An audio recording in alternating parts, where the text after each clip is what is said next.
I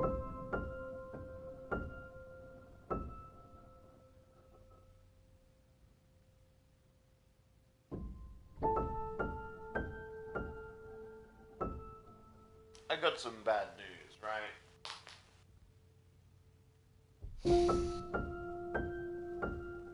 Some, I guess, maybe I'm being overdramatic, right? It's not necessarily bad news, just more unfortunate news.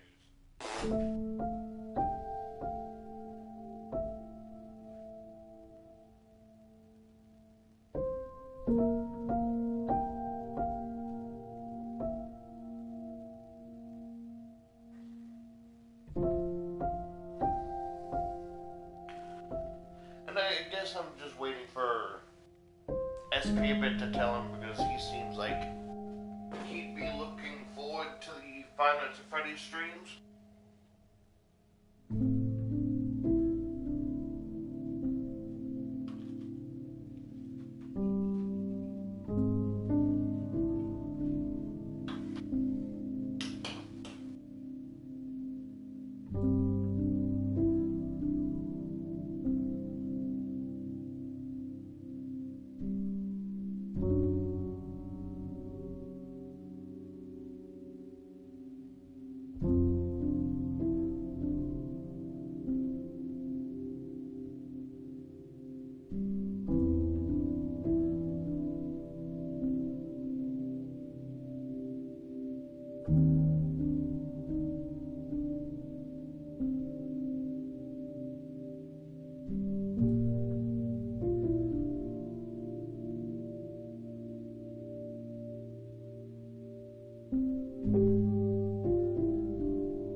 Whoa, whoa, whoa! Almost fell.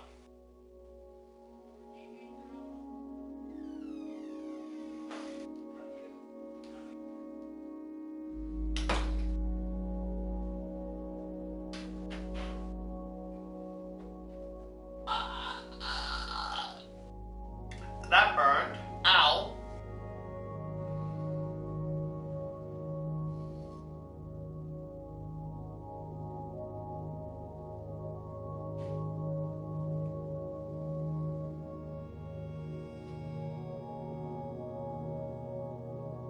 So the unfortunate information I wish to share is, because of Aunt Connor's actions, that I may not be continuing the security breach streams, at all.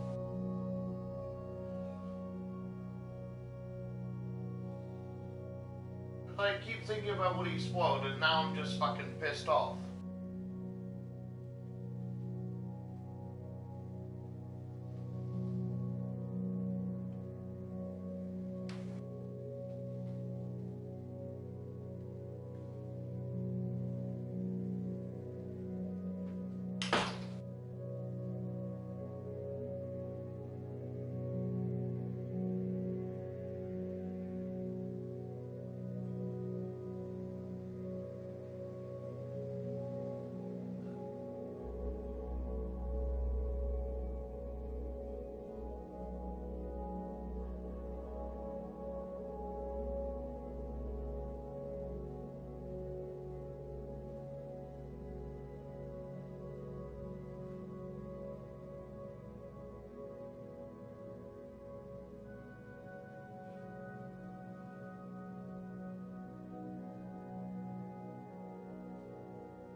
Honestly, I think it'd be better not fucking knowing than being spoiled.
Because the alternative ending was really fucking cool, and it just fucking ruined because Knock Connor can't shut his fucking mouth.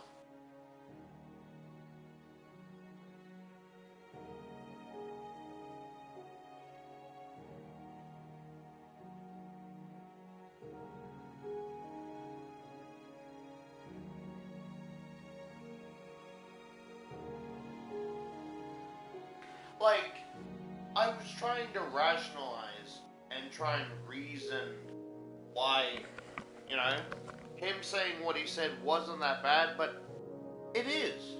It is that bad because he's like, oh, well, you already, like, you know, it's in night 4. I'm like, okay, I'm not up to that yet.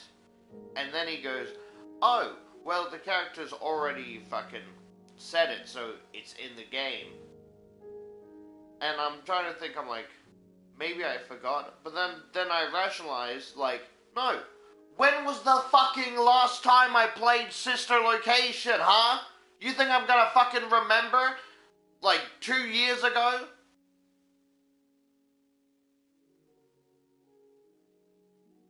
There's no fucking justifying it. He's a cunt move. Cool, dude, but I can't fucking include him in anything.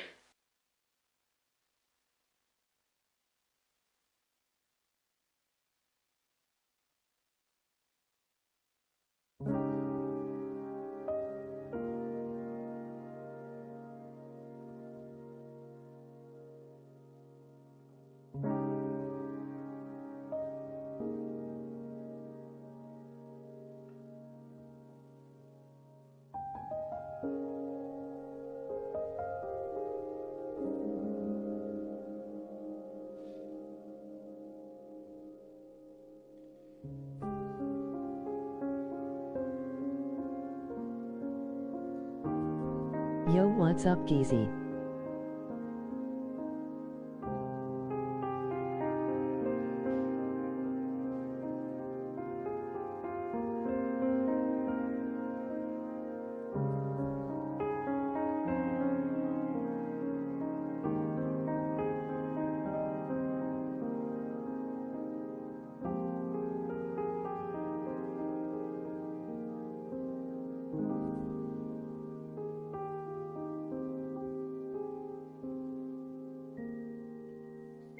Yo, what's up, SP? I have some unfortunate news that I wanted to share with you.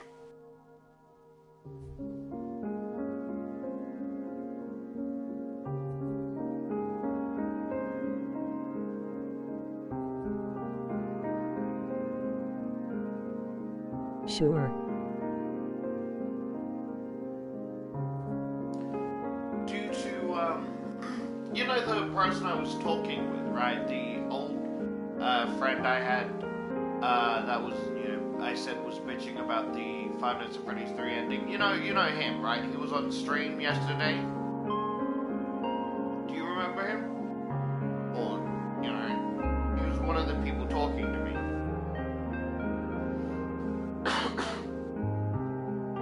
Yeah.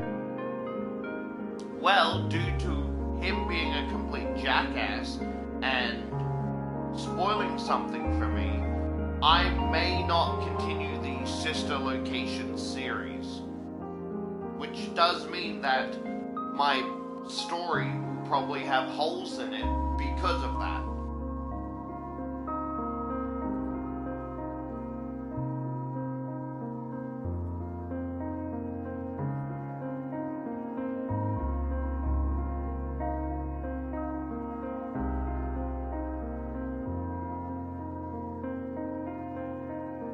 What was the spoiler?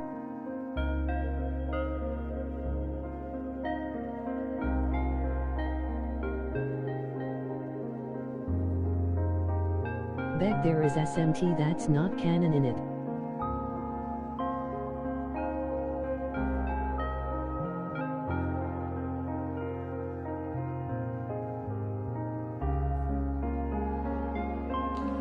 Well, he's saying that the little drill thing or whatever the fuck that took out the fucking lion thing and like looked like it broke him in half. You know that thing, right?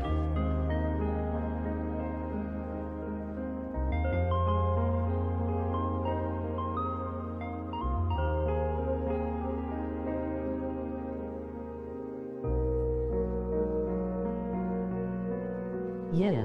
Well, apparently, he said it's called a scrapper or whatever, and said it's in sister location. Well, thank you. Love ya. That was my mother handing me a cup of tea. Yeah, he says, like, he's saying that's in fucking sister location.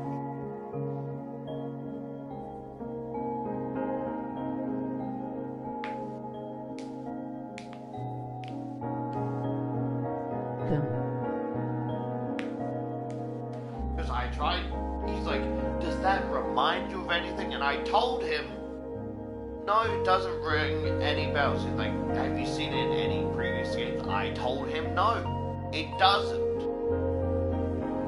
And then he's like, what night am I on in like sister location? I tell him I'm on night 4. He's like, oh, it's in night 4. And I'm like, well, I haven't experienced it yet. And he's like, oh, well, they've already talked about it, right? And I was trying to rationalize, like, maybe I forgot, but that's not an excuse, because it's been several years since I played Sister Location. How am I supposed to fucking remember that? It might as well be a fucking spoiler to me.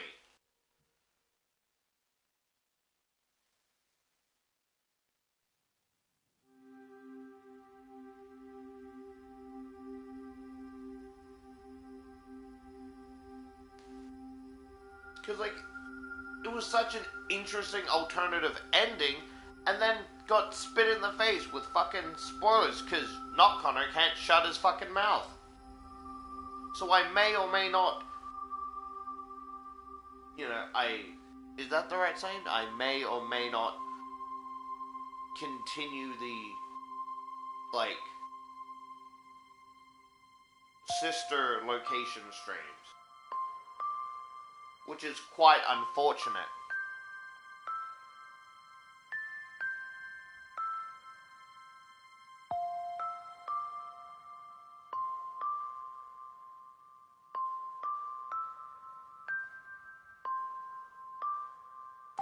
I should really write rules on how to go about fucking spoilers, because I've been thinking about this.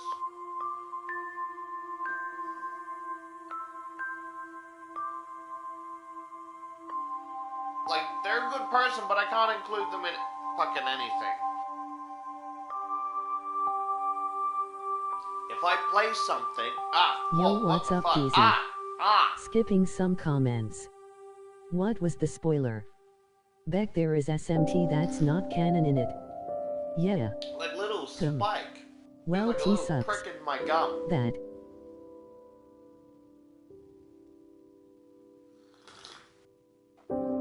So maybe I'm just getting a cold.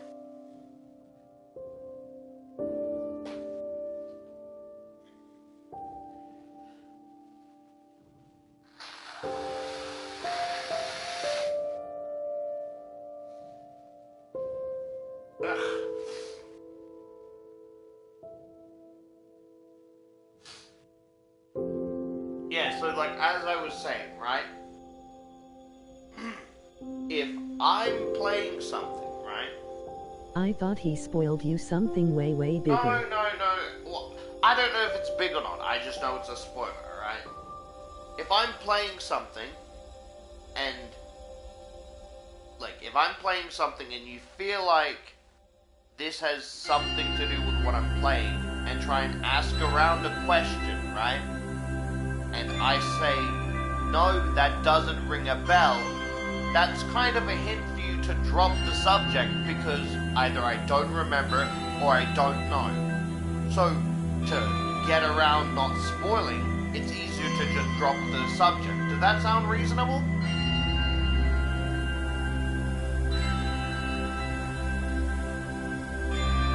W.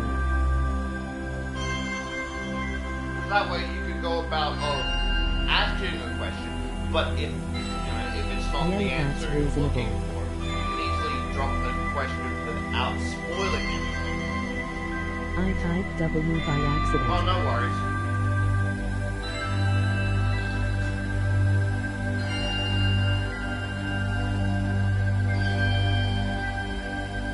I mean, plus, there's also the implication of... He gave an implication of what the fucking mimic's origin may be, and I'd rather not pay attention to it, so...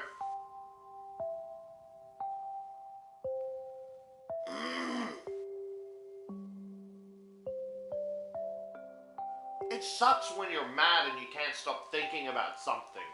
Honestly.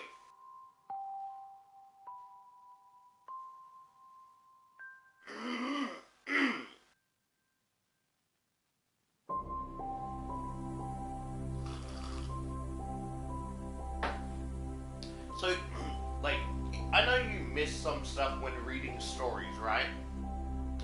But when I'm done reading them, do you kind of go and listen to them on your own? I can tell you the spoiler he told you is actually very huge. Or are you just getting pieces of what I'm reading?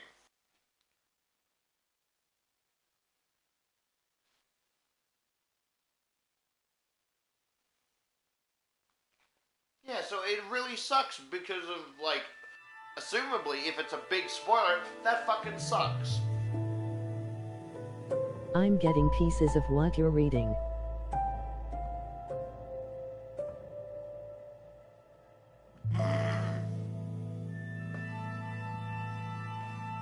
I would ask, like, if you choose... Wait, no, you probably don't know what that is. Never mind that, sorry. I was going to say, if you choose made figures of not Into the Pit, but the Fazbear Fright books, which figure would you want? But you probably haven't read, like, any of the stories, so... But there will be a time where I listen to the comic with audio. I mean novel.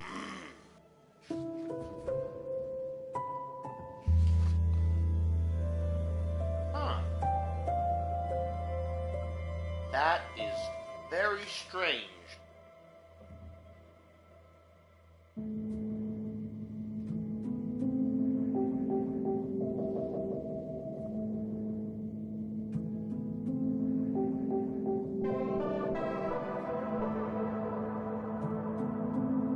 Oh, no worries. So you get the whole picture. Something interesting I noticed, right? So the last story's page ended on 156, right? But the next story starts at 162. Apparently the in-between of the blank page and the hide-and-seek cover counts as 2 pages, like, which makes sense. But I didn't think they'd count them because it's a title. Oh, there's like a stinging sensation in my fucking nose. Say what now?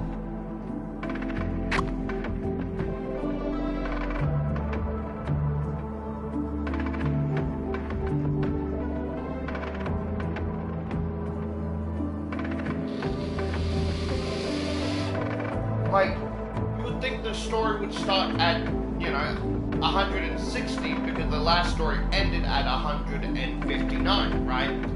But because there's those blank things title and the blank as page pages. with the title, it's counting as 162, which is fascinating. That's what I'm saying, it shouldn't count as pages, but it still does. So basically, I was still not kind of into some things, but things I'm passionate about or interested, wouldn't be as involved, so there's no chance of spoiling.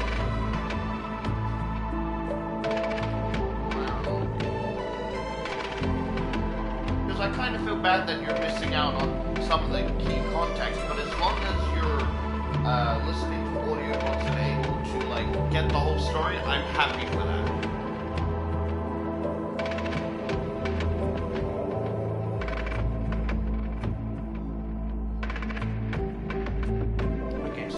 Starts at 162. Where does it end? 232, which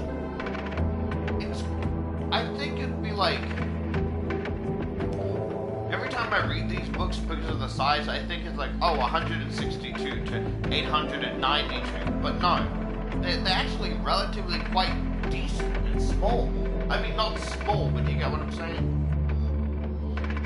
Yeah, because then after... Yeah, so after that is the About Me page, and then a continuation of the story with the Stitch Ray.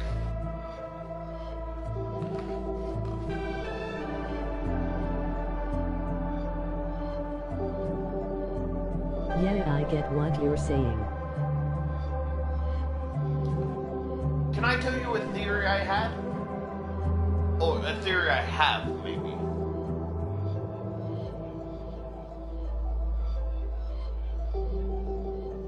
No, yeah. A theory I had, sorry, because I've updated information. Yes, sire. So, like, Sure. a heads up, this may be a spoiler for To Be Beautiful.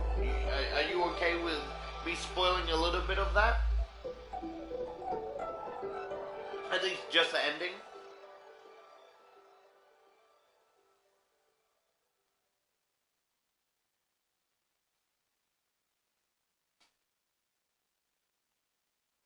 So, like, you know, to sum it down, the plot of To Be Beautiful. As long as it isn't the ending. Oh, shit. Well, it kind of... You know, I won't say the ending, right? I thought...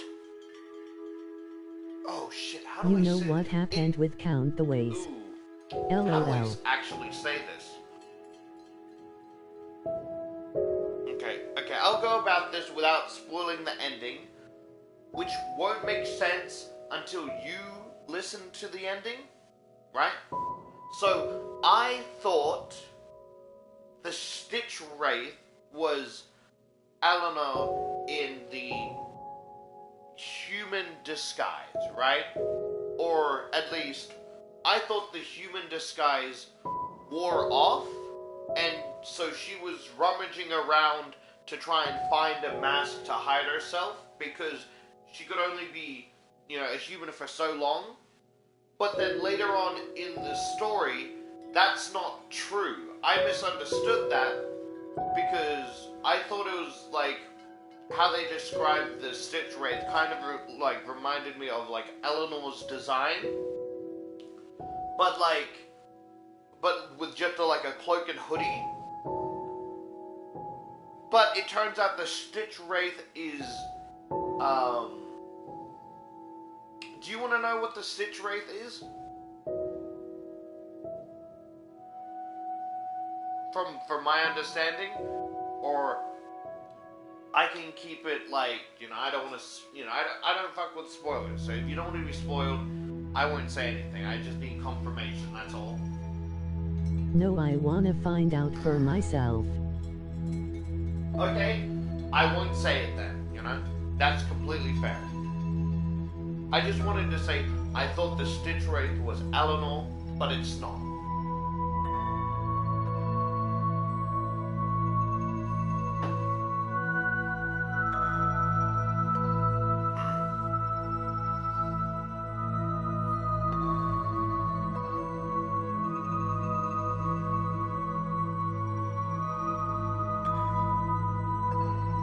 Anyway, back to the story. Hide and seek, sorry. I was reading a bit of it and then got sidetracked because I was just really upset.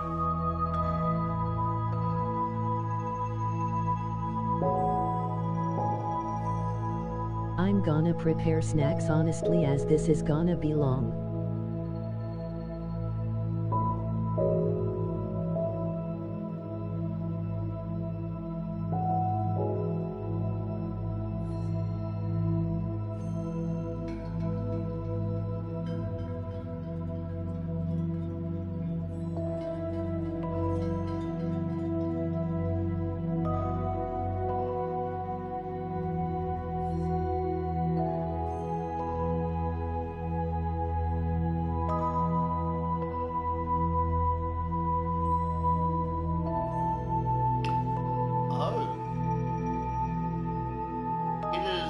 how they say he is locked in?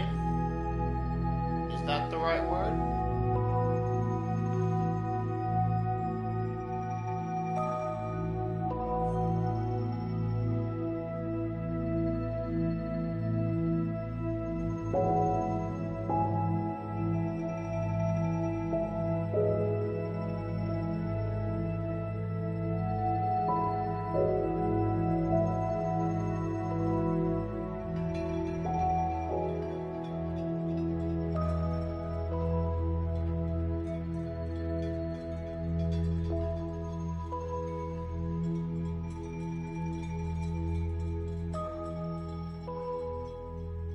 I have to go eat. What kinda timing is this, brew?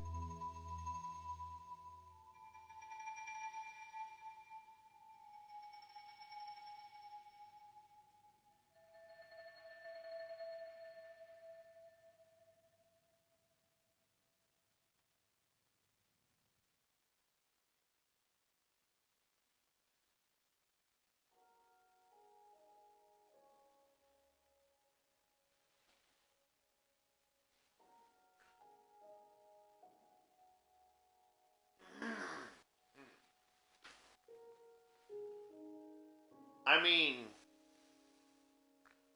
can't you listen while eating, or is it like, what's the word? Is like eating with family like a sanctuary time type thing?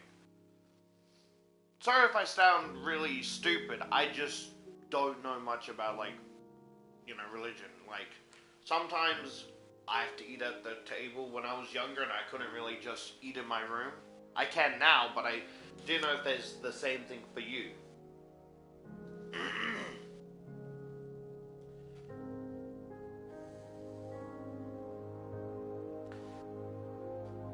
Basically, the main... Sorry, I'm so sorry. I don't know how to start a sentence. Like, I have a habit of saying basically whenever, like... So basically, this is what's happening, and I always say that, and I'm trying not to say basically, but it's so hard to find an alternative word or say, like, this is what's happening, so right? They focus on the food. It's like, it's easy to jump into the book, so basically, this is what's happening, but I feel like sometimes maybe... my mother pointed it out when I'm, like, telling a story, and I cringe a little bit, and I'm very self-conscious now.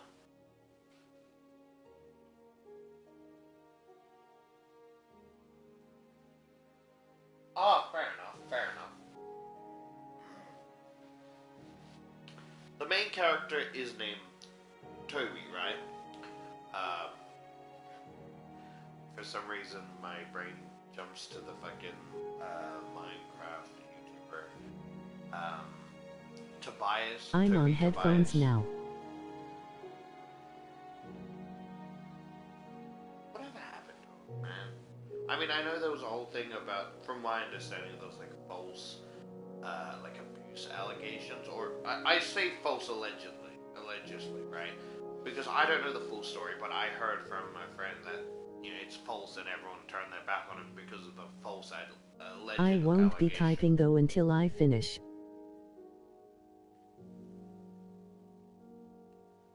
So this, basically this, kid named Toby, right? He's playing this arcade machine, and he is, like, as people would say, he is locked in, right? He's mashing buttons, he's sweating, he's so focused on the game, right? I don't know what locked in means. I just feel like this is a locked in moment, even though I don't know the word. And everyone's like, Toby, Toby, Toby, and he's trying to get this high score on this game. Like, he's trying to get this high score on this game, right? He's been playing this game for weeks. Weeks, I'm saying weeks on end to emphasize how long he's been playing. Not weeks and weeks, just... weeks. Where? All week, sorry, single week. He's been playing the same game all week. trying to get the, high score, right?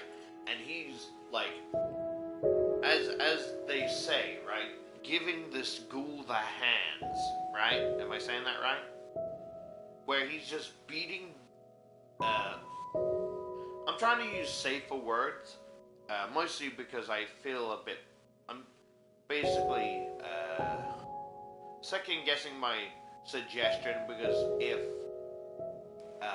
SP's like headphones accidentally unplug, I don't like him to get in trouble for like what are you listening to? Like, fuck, shit and balls, damn. Just like, I feel bad, so I'm trying to use safer words until he's finished eating. Yeah, but like he's like basically black blood is spilling on the ghoul in the video game, of course, and green sweat. And I'm a bit confused how you can make a ghoul bleed, considering aren't ghouls like ghosts? Like, what is this? Ghoul. Ghost. My headphone is Bluetooth. Like, what is this? A cemetery. It's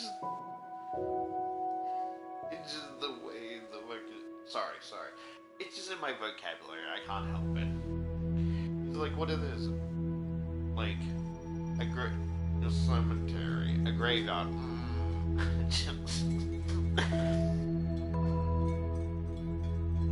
Okay. No, that's fair. Yeah, so he's like beating like the enemy, and he's like his arms cramping, he's sweating. He has like a mint toothpick that he's switching from the side of his cheek, and he finally like yeah, you did it, and everyone's patting him on his back like, let's go, you did it, and they're all hyped and stuff. I almost said the SH word, my bad. And like his smile fades as he realizes he got second place, and he's like, all that, what do you mean second place? And everyone's like, boo, that's bull, that is bull, you got the highest score. And I'm guessing this, what, do you want me to make a what's the word? I was gonna say childish acquisition. No, that's not the word. A theory, a silly theory. I was trying to find alternative words, but nothing came to mind. You want to know a silly theory I thought of just now, even though it's just the start of the book? Oh, right, no. I forgot you're eating, right? So my theory is that he's gonna be so obsessed with this game and getting high score that either he dreams he gets sucked into the game, or he, for some reason, gets sucked into the game, and, now the ghoul is like, why are you hiding?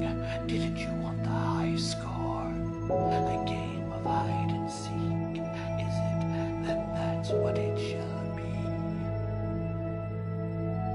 Something like that, and that's where the hide and seek comes from, because he's hiding from the ghoul he was trying to fight, but because he's he's a human, and the ghoul is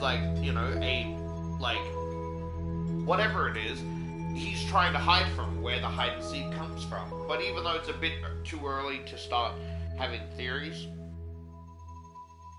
yeah, but everyone's so upset because they're not upset at him, they're upset at the game because they believe he had the highest score, and yet,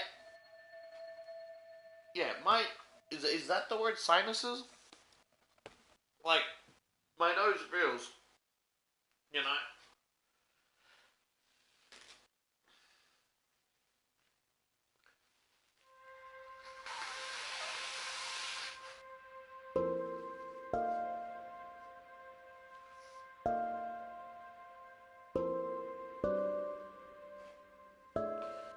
I was gonna ask the question again, but my dumbass is so responsive on responding, I keep forgetting that sometimes people can't respond, or sometimes they're like a silent watcher and they don't want or feel comfortable chatting, and that's completely fine, but I feel like a fucking golden retriever from any attention I get, so I just get excited when new people come by. So I was gonna ask, well, I was thinking about, you know, not Connor's offer, right? He said he'd offer to animate for me, and I feel bad because I don't want people animating for free because I feel like their talent and work should be paid for. But I don't have the money to, you know, pay them at the moment because I'm poor as fuck. Or the money that I would have and can save up, it's not the amount they deserve, right? And so, Not Connor offered to animate 2 full stories for me, right? Blackbird and the subaquatophobia for Tales of the Pizzaplex. And I'm thinking about it, and I want to, like, when you can respond, what do you think about it? Should I accept? Should I decline? Because I feel like I want to wait until I have the money to pay people instead of just going, oh yeah, I'll pay you eventually, because that feels very scummy.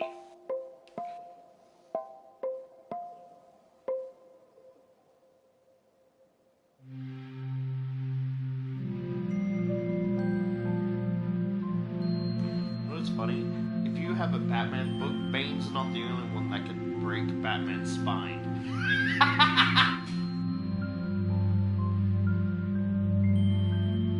So I'm just making sure I drink my cup of tea before it goes cold and gross.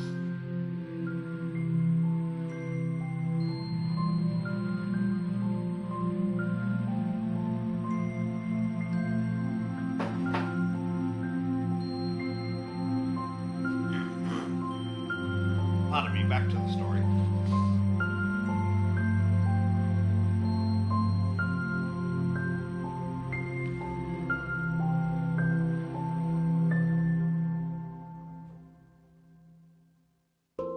Sorry, I froze for a second. That fucking startled me. Pardon me, sorry.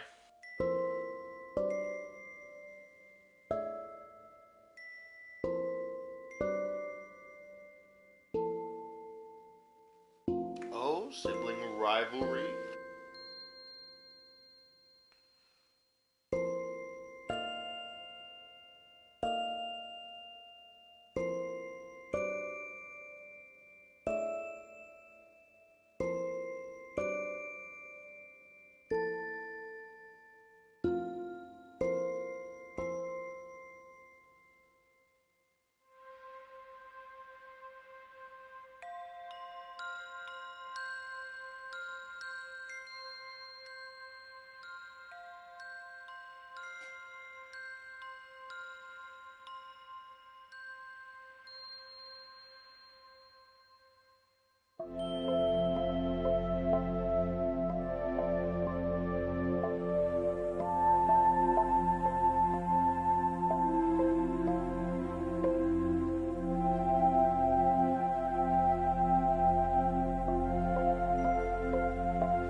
Oh! What? Oh? Huh. Fascinating.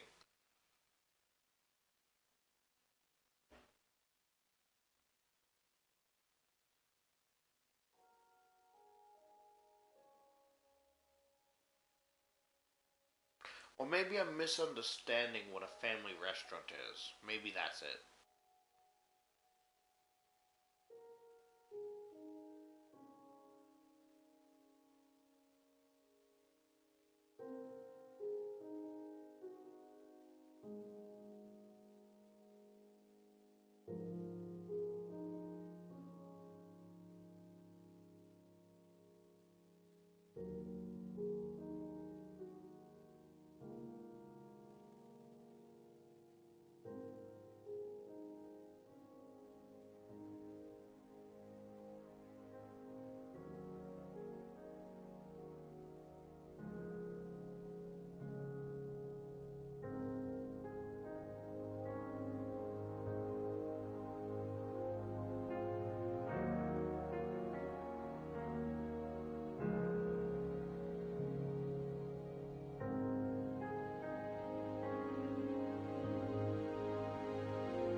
Oh.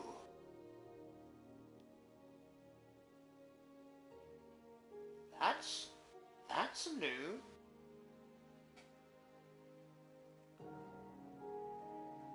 So he's upset because apparently not just this game. So I was taken aback because his name's brother is Connor, and my name is or was Connor. It gets confusing. I don't want to dive into it. Yeah, but his brother's name, like initials are in every is in first place of this game, right? But not only this game, every single arcade in the, I assume this, Freddy Fazbear location, he has the top score on all of them, right? And so basically all the kids walk away except some, redhead named Reggie, right? And and I know he's trying to cheer up the main character, Toby, but he sounds kind of a dick, you'll get a game over him eventually. You're only 100,000 score behind. You'll get there eventually. And, he's like, sure. And and something I noticed, I feel kind of bad because every redheaded character, in the Fazbear Fright things, well, not everyone, but the ones I've read so far, they're kind of treated like shit, because, maybe I'm wrong, but I'm pretty sure the one from Blackbird, the one that got his, leg broken, he was a redhead. All the redheads kind of get treated like shit for some reason, and I feel kind of bad. And basically, they go to sit down, and, he has his drink, and Reggie has his milkshake, I can type now. And he's like, apparently, Connor, his brother, right, worked, his brother Connor had a part-time job at this, Freddy Fazbear's, I'm a bit confused. Do I say the whole Freddy Fazbear's Pizzeria? Or do I just have, or can I just say Freddy Fazbear's, because... Add the animator thing if they are okay with it, then sure, but decay them whenever you can. Different names, different locations,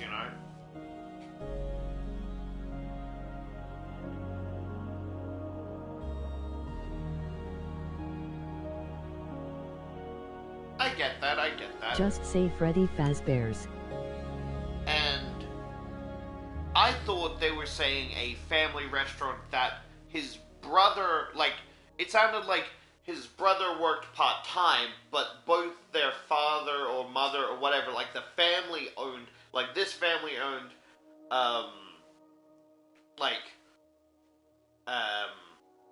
Freddy Fazbear's, right? But maybe I'm misunderstanding what a family restaurant is.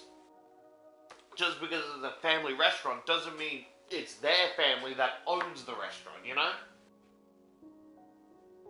Okay, Freddy Fazbear's, got it.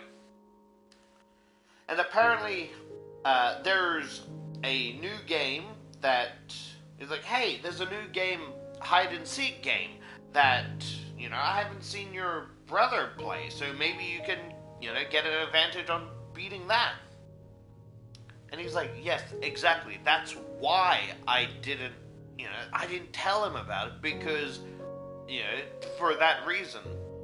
But apparently his brother had a part-time job, and then, kind of graduated college or high school or whatever, and graduated college or high school and basically moved on with his life, and the job went down to Toby, and his job starts an hour before. I'm so confused. An hour before, so he has an hour before it starts. But just say oh yeah, I have an hour. I don't know how that works. Sorry. And so basically while Connor worked there, he played every arcade game and shit and got the high score, on all of them. And I feel like that should be kind of against the rules, right? Because an employee fucking doing that, I mean, technically they can reset the machines, right? But still, that's such a fucking, I know the person must be bored, but that is such a, horrible thing to do. I know I work here, but now no one else can have fun of getting the high score because they're not beating my high score.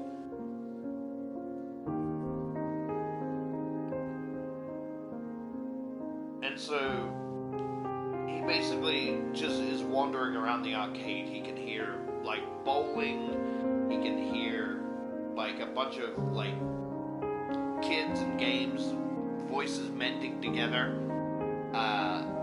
The smell of pizza and a bunch of other junk food. And, Reggie's go get him, Toby. And just starts, making these howling, noises.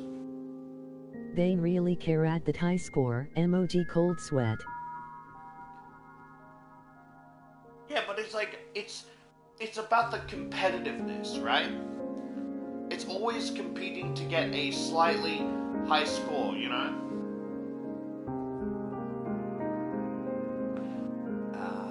I was thinking of, the whole Hell's Greatest Dad thing with Alistair and Lucifer, but, I don't even think you should, know about that or should know about that. Forget I said anything.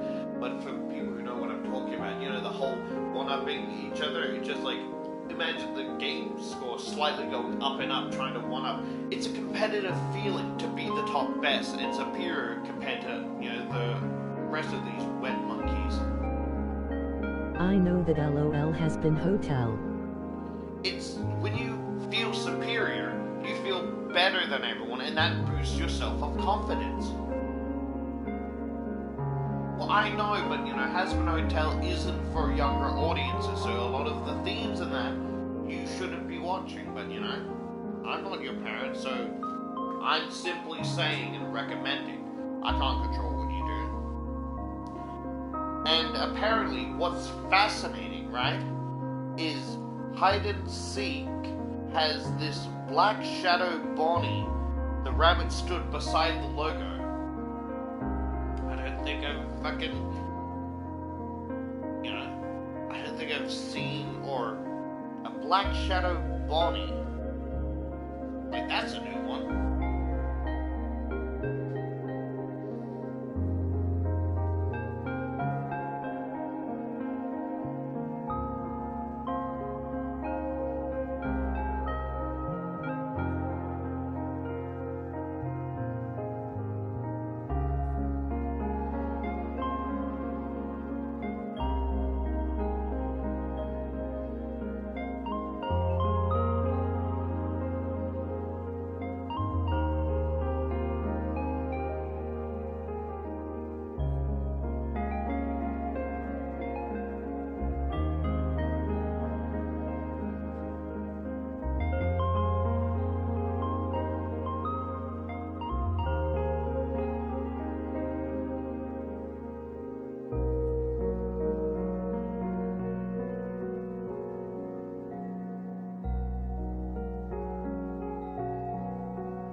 sorry. The game, right? The way it describes the game is that how does he describe it? Like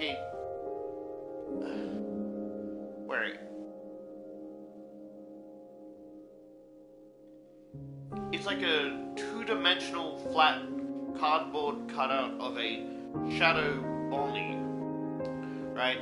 And you have to find him in 3 tries in under or on 3 minutes, right? Or you lose. There are multiple locations. There's a zoo, there's a pizzeria, there is a school, and there is a police station. Each area will have 3 cardboard cutouts of places Shadow Bonnie could be hiding, right? And you get 3 tries to try and find him.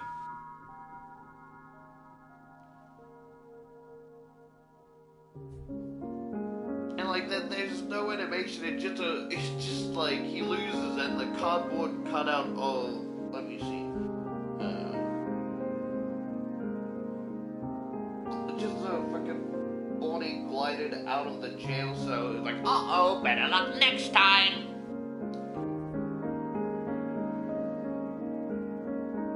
And he's like, someone else got the high score. It's like, who was the fastest? No, that's nothing. I can win. What bothers me a little bit is he takes the big toothpick thing out of his mouth and around his fingers, and it bothers me because that's just gonna make the controls sticky. Also, it's not that I'm against going to the arcade. I simply don't want to play games that I get nothing out of, right? Games that are like, oh, shoot 'em ups and you just waste tokens. I don't like playing. I like playing games where I either earn tickets or little rewards, right? Like I went to an arcade, right? And it was this those candy machines where you kind of grab a handful or whatever, it pushes more down and knocks them down and you grab it. It was kind of like what that, happens if you don't find it? Does the there was cutout these come out of the exclusive arcade cards or to the arcade, and it's like, SMT? oh, if you get all the cards, if you collect all the cards, then you get a reward. And my brain is like, a part of me wants to do that, but a part of me wants to collect 2 cents so I can get a reward, but also keep the cards for myself because that looks interesting.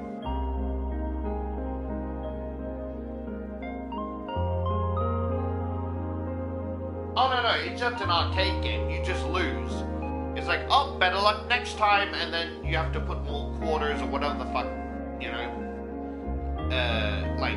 it literally is just an arcade game. Nothing spooky is happening. He just failed. He's like, oh, you suck. Better luck next time. But it's not like an animation where he's peeking behind the fucking jail cell and waving uh-oh, next time. It's just a cardboard cutout sliding off screen like a fucking Family Guy gag.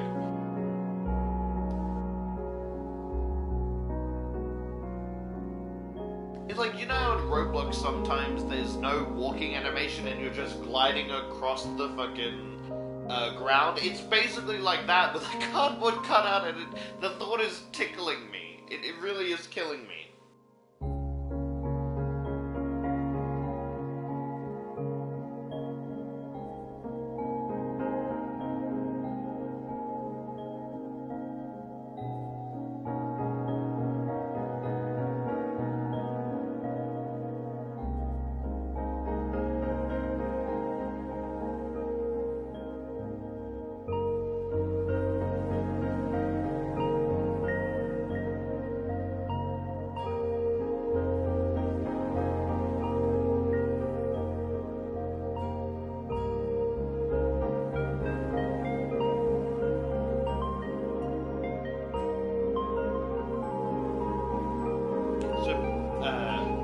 Said this before and I forgot to describe it, right? It's like, have you seen or played Mario Party? You know that game mode where it's like a character where like the curtains close and there's a bunch of like cardboard cutouts, right? And the characters have to hide behind one of them and try not to get caught. It's basically My just internet that. is acting up. It's kind of like that where the lights darken and you see him moving around, but you don't know where he is.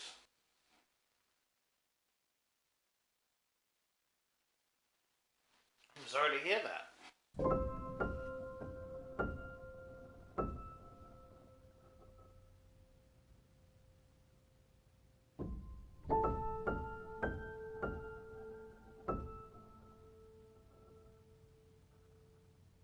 I do not know T.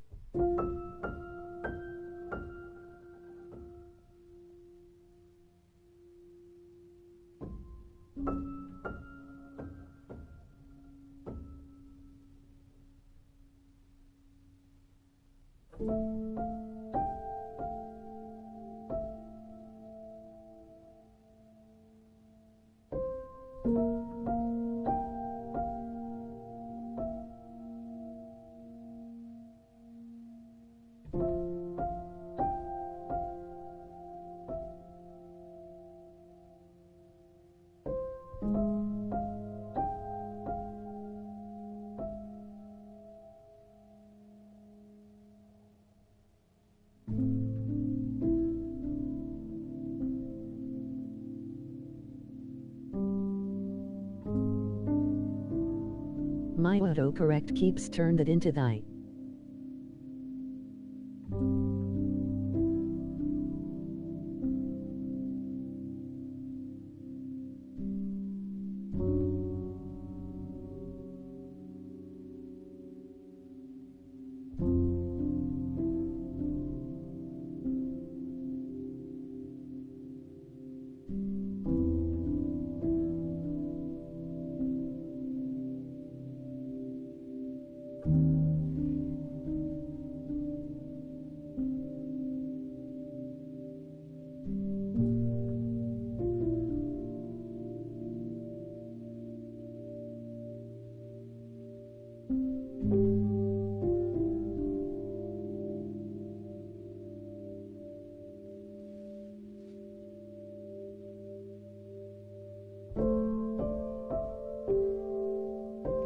No worries.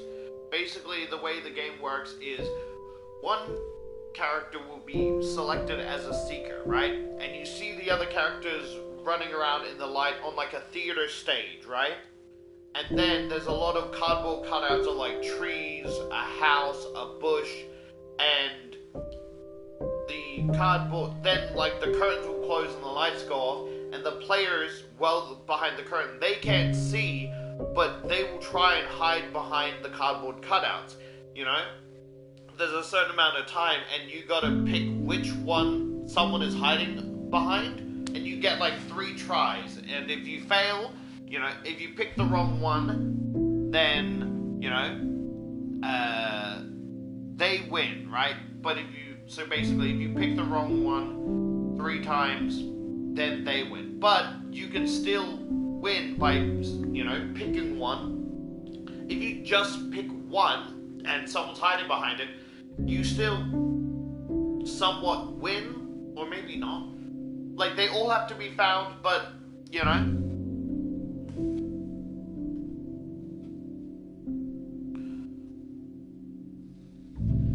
So as he's about to, like, put in another quarter, like, another obnoxious kid walks, like, opens the door and is, like, you know, wearing a fucking, like, Freddy Fazbear party. He's like, it's my turn it's my turn now. And basically he takes a quarter, puts it in the kid's hand and shoves him out. He's like, I still have one more quarter, you know? And the kid's like, that's not fair. He's like, you know, I'll be out in a minute, you know? And it's just him losing again, you know, spits his toothpick on the floor, annoyed. And when he comes back home, like, the TV's on, and he knows his brother's home, because he's always in the recliner watching the TV, because his father is usually on the graveyard shift, always like, working in a warehouse, right? And, you know, he's like, yo, Tobis, is that you? And he's like, who else would it be? And he basically has, like, he plops he basically takes out a pizza box and, like, starts eating it and, you know, gloats. He's like, you beat me in any games yet? And he's like, nope, of course not. Why would I beat you when you have the high score, right? And he, like, laughs about it, right? I'm like, that's kind of a dick thing to do. I mean, I don't know. I would be really annoyed if I was in this situation, but that's just me.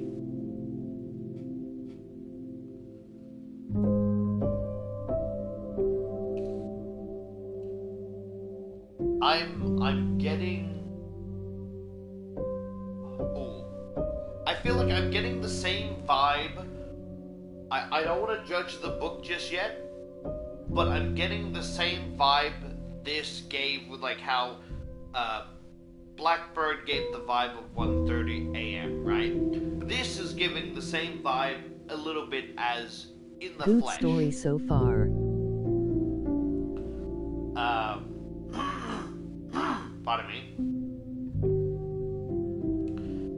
Can I tell you about In the Flesh to show you a comparison, or should I just, you know, drop it and move on? It's up to you.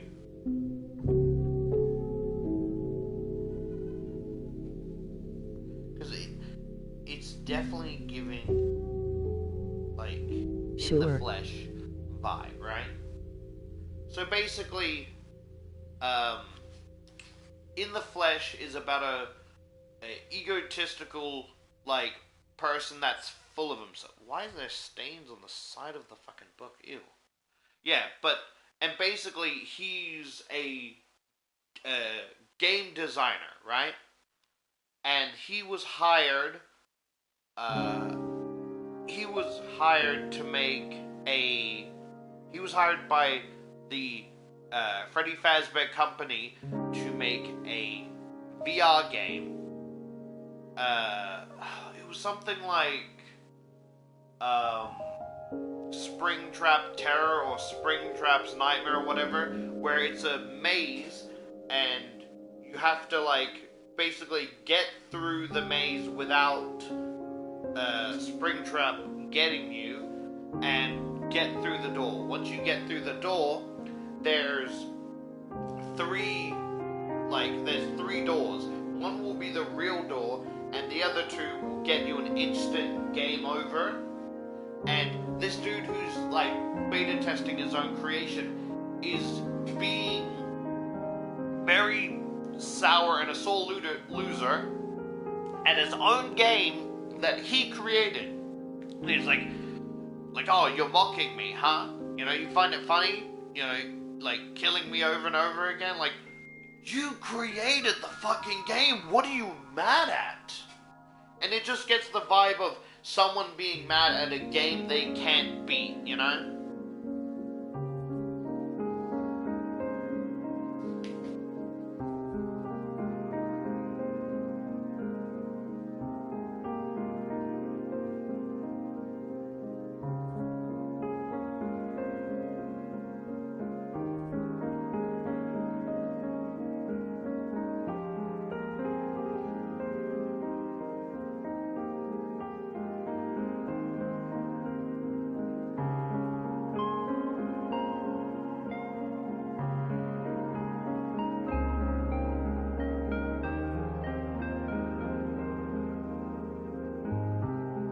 Getting mad at your own game, bro.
Like, he got mad. Like, you're the one who created this.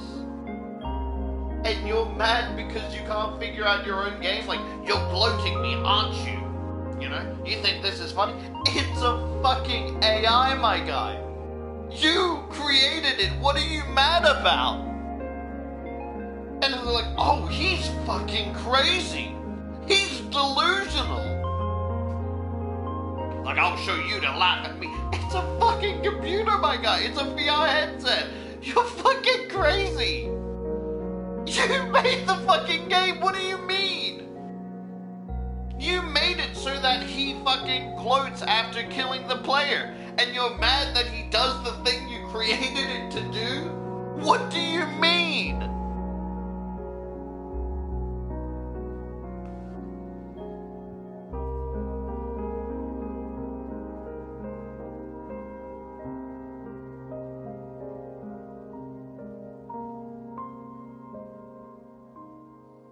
Fun fact: Scott was too scared to play test Help Wanted.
Oh, really?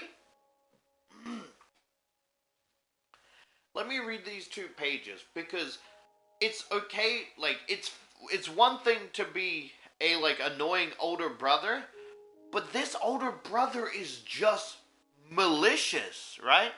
Let me read these 2 pages just to tell you, like, show you how fucking malicious he is, right? Connor laughed. Didn't think so. Not gonna happen, ever. But it's flattering that you keep trying. Toby narrowed his eyes. Oh, it'll happen. Connor lifted his eyebrows. Maybe when pigs fly, sucker. Toby crossed his arms against his chest. He wanted to tell Connor something else already, that someone else already had the first score on the new game at the pizza place. But he bit his lip. Nah, he wanted to get the lead score first, and he didn't want his brother anywhere near Freddy's until Toby held first place. Toby pointed at him with a pizza slice. Pigs will fly, and you'll see, and you'll be the sucker, and I'll be the winner. Oh, please. Then you won't even know what to do with yourself except go cry in your room. Connor wasn't deterred. He leaned forward in the recliner. Oh, you mean like that time you beat my overall home runs during Little League? Or how about all those times you smashed me at bowling? Toby scowled. Just shut up, Connor. Oh, I know. You must mean your overall time for the mile run in PE class. You're such a real speedster, aren't you, Toby? Toby pushed the wall. I said shut up. Connor's eyes widened. Oh, wait. You've never beaten me in anything, and you never will because you're a pitiful loser who can't win at anything. Toby saw red. He threw his pizza at his brother. Connor smiled in glee as he dodged the slice, and Toby launched himself at Connor in the recliner. He had a moment of satisfaction when his fist hit his brother's gut. Connor grunted. Oh, you're gonna pay for that. Connor hissed out. Fists flew. Toby was lifted, tossed to the floor. He hit the carpet. Breath rushed out of his mouth. His brother clocked him in the chin, then maneuvered him into a strong arm around his neck. Toby's face heated. He was losing air. He tapped his brother's arm. His brother released him and shoved him to the side while Toby coughed. Shoulders heaving, Connor pointed a finger at him. I always beat you at everything, idiot. When are you going to get that through your thick head? I will always win, and you will always lose, like the loser you were born to be. Connor left the room, leaving Toby on the floor. Toby just lay sprawled on the floor, breathing hard and staring at the ceiling. The next day, Toby studied a block of wood in woodshop class. Rubbing his chin with his forefinger, buzzsaws and drill sounded around him. The scent of freshly cut wood filled his nostrils. He was supposed to be working on a small cutting board project, but he had other ideas at the moment, like making rail blocks for hide and seek, so that the rabbit couldn't hide in some of the areas in the game.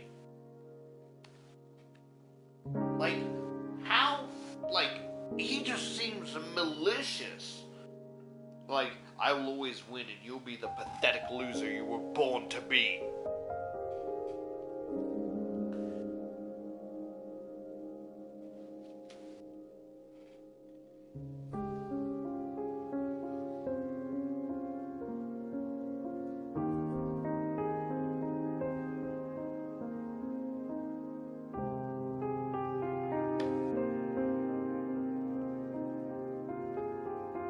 Is my voice too far away? Because I'm not wearing the headset. Would it be better if I wore the headset, or would I be too close?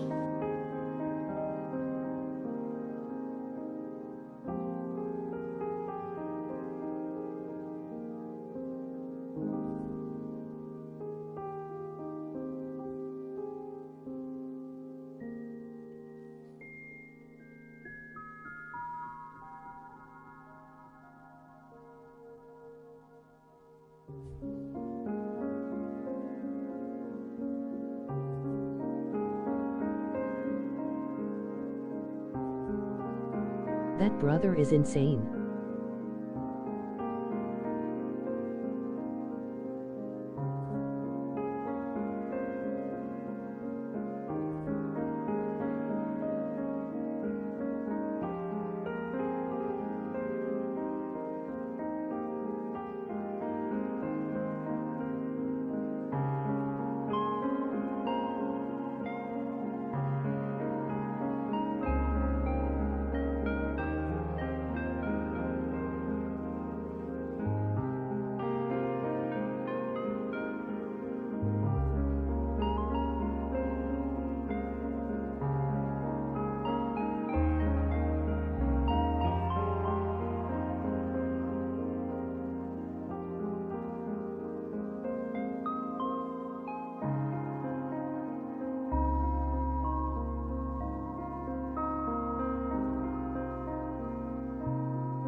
Exactly, right? He's just malicious. But I guess, I'll explain it, here, in a second, but I guess it's not just the game. It's not just about the, high score he's trying to beat, which, it explains a bit more, you know?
all the newer FNAF games are only releasing on PS5 now.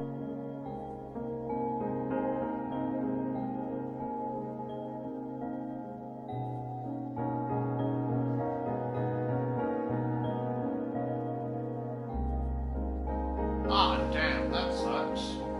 But I guess Kinda sucks, I'm NGL. planning to get a PS5 soon, so it's not too bad.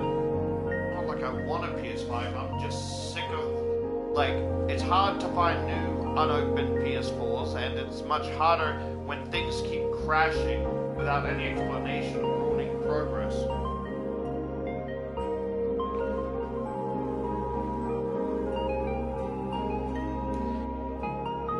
So I'm a bit lost because I thought hide and seek was like a screen game, right?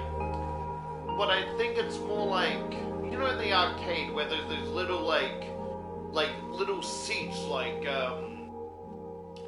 little rides where it kind of shakes and you're on a roller coaster and it's trying to be as accurate as possible, where it's shaking and turning and shit. I think it's like that, where it's like not just a screen, but like an actual cardboard cutout that you have to like throw stuff at, and it's like, whoops, wrong thing when you knock it over. Because he's making blocks to like knock over the cardboard cutouts, which technically is cheating, but he didn't care, right?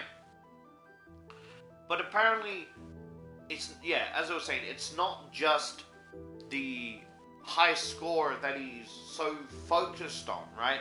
But everything was like a competition with him and his brother, right?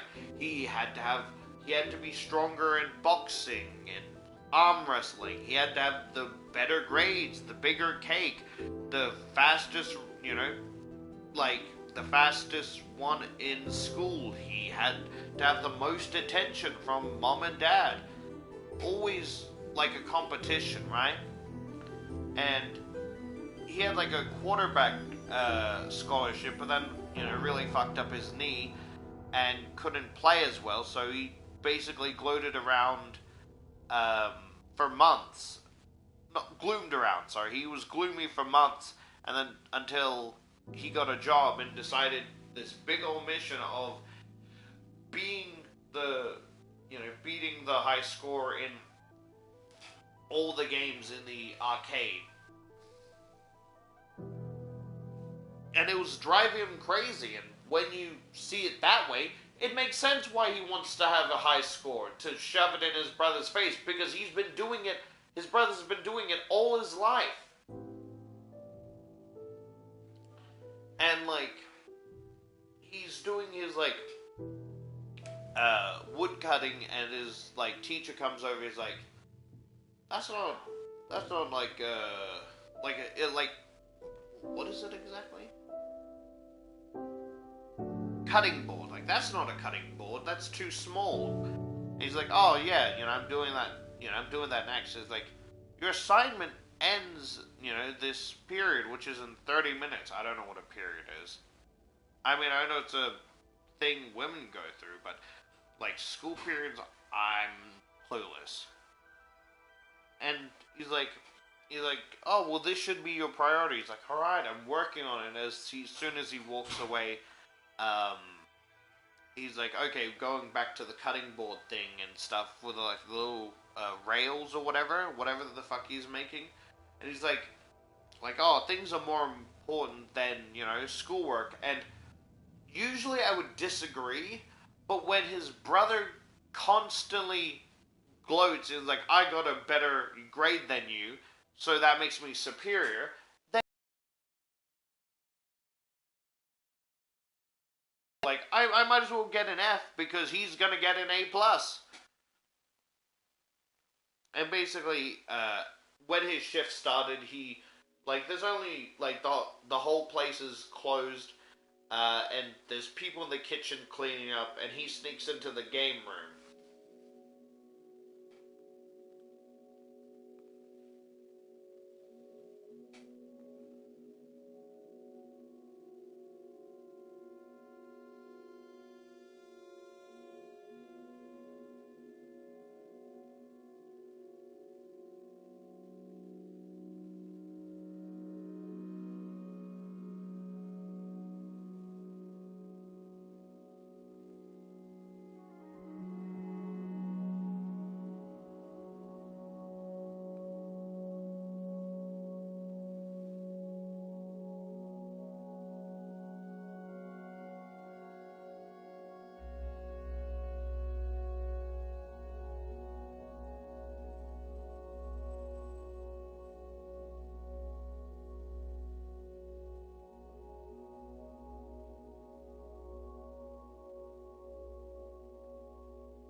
Oh, so he's just cheating.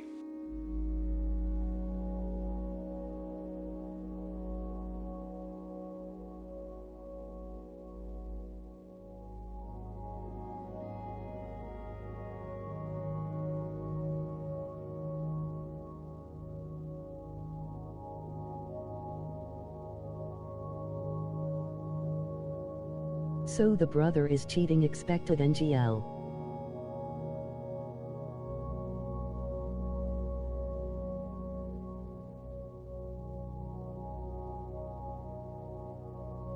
This dude prob just plays games all the time.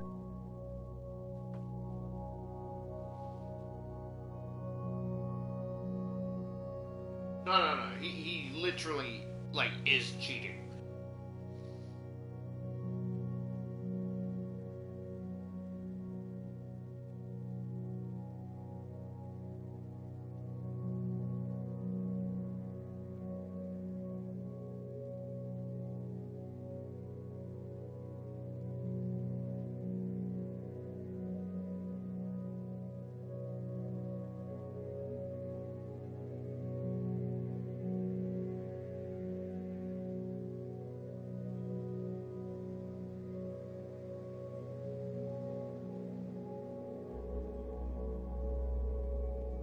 Oh okay, I heard SMTLs.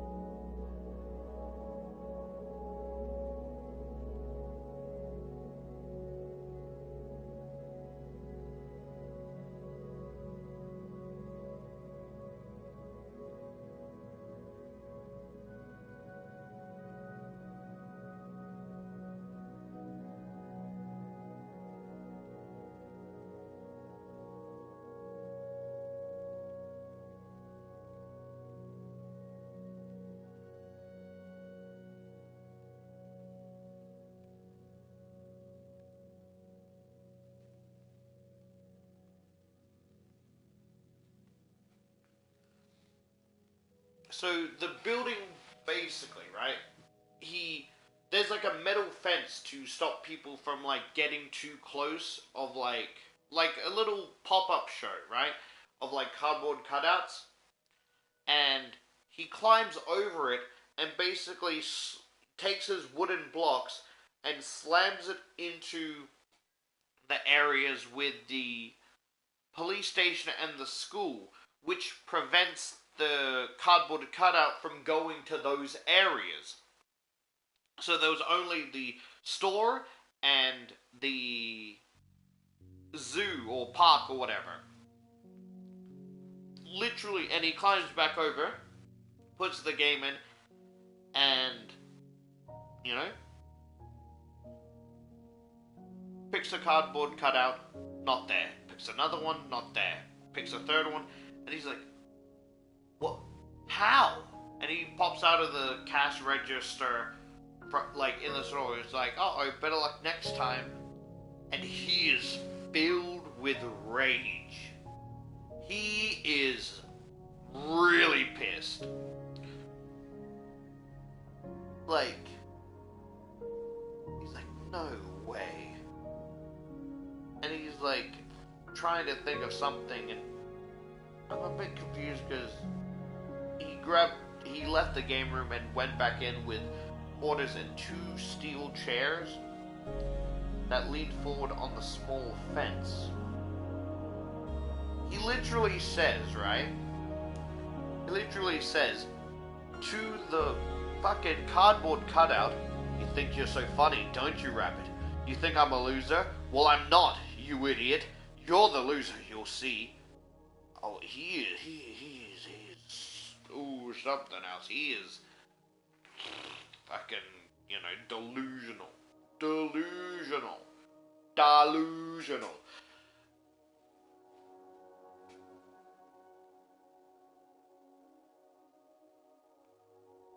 What'd you hear? Or what did you heard? Heard?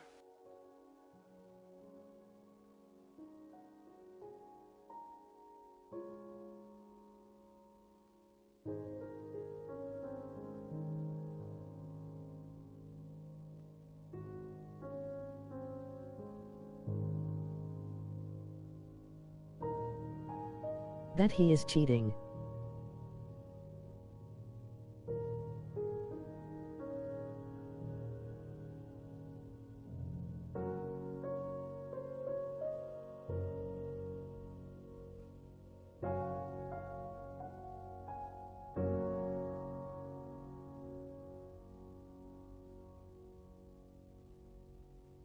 That was like 3 minutes ago.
Should I finish FNAF 6 and just go straight to security breach?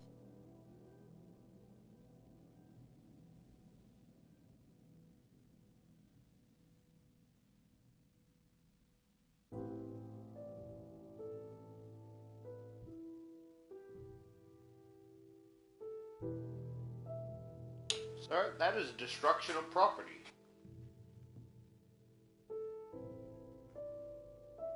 Oh, my bad. It's really up to you.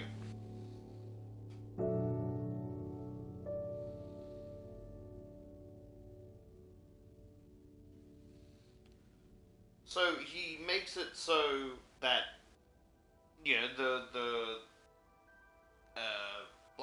Black Bonnie or Shadow Bonnie or whatever can't hide anywhere, right? And as the lights go out, the cardboard cutout of Shadow Bonnie disappears, and he's like, where'd he go?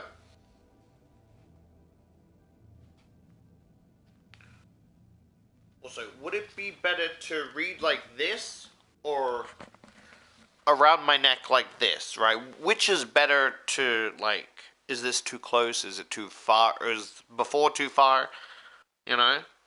Because I read the other stories like this, but, like, you know, I was, you know? Around your neck. Ah, okay, my bad. Yeah, and he's losing it, right? He's losing it. He takes one of the metal chairs and throws it, like, it must be a pretty big game room, right? Because it doesn't seem like what I was talking about. Like, it's quite spacey. He throws it and dents a wall, right? Then he starts ripping the metal fencing off and tearing shit down, right? He's yanking the cardboard cutouts out of place, trying to find it. Like, my guy, that is destruction of property. You are going to jail.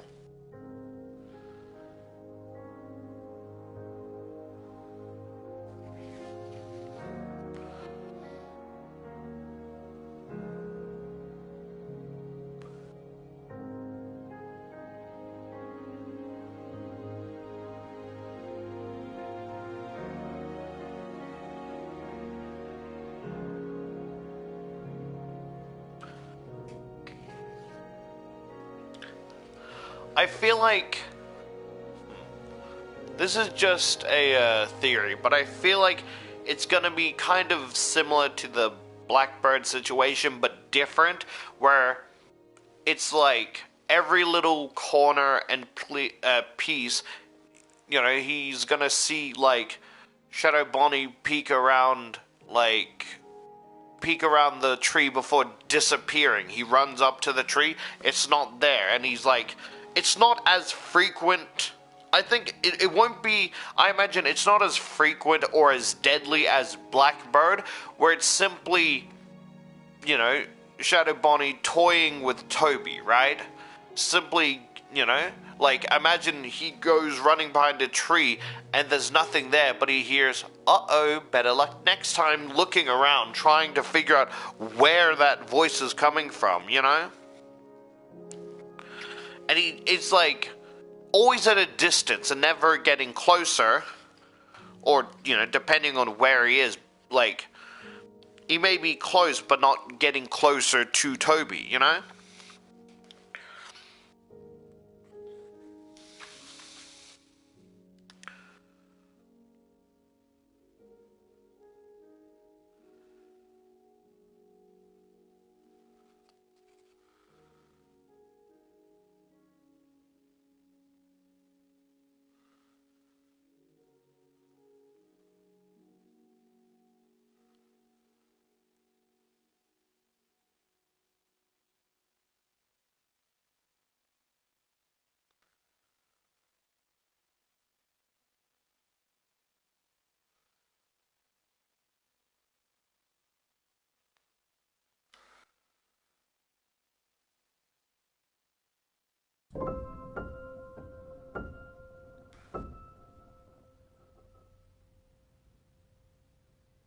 Why is my entire recommendations filled with Doors Chapter 2?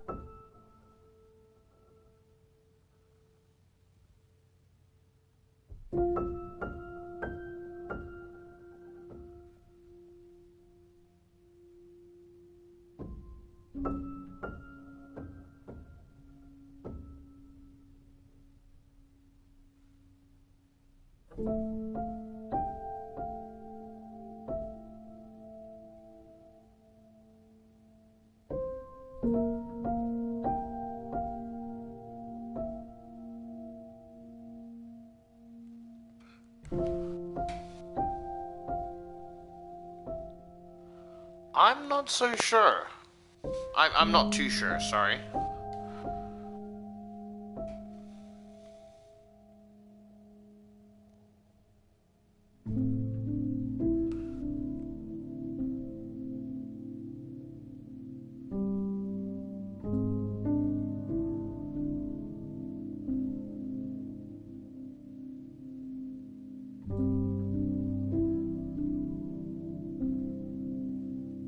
Okay, it's back to recommending FNAF Good.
He went on a fucking tantrum rampage, literally destroying everything, right? Literally everything. And he's like, take that, you dumb rabbit. And then, you know, after he, you know, had enough of his fucking tantrum, reality set in, and he's looking around, he's like, Hold Monty, be kind. And he tried picking up the tree and putting it back on its peg, but it just, drops to the floor. And he's like, okay, there's one thing I can do. And he books it out of the game room, tries running, but he's hit with this, infinite darkness, right? He feels like his limbs are restrained, it's dark around, but there's a bright light, above him, and he can't see. And he hears a whisper, you're gonna get in trouble when the higher-ups find out about this. And he's like, who's there? Show yourself. Connor, this isn't funny. But there's silence. He thought maybe, it couldn't be Connor, because he'd be blabbering his mouth about it. So, whoever this is, let me go. He tries to, move, but feels like his limbs are restrained, like ropes digging into his flesh ever so tighter as he, try and resists. He hears, he feels something tug the back of his shirt as he hears scissor sounds. You.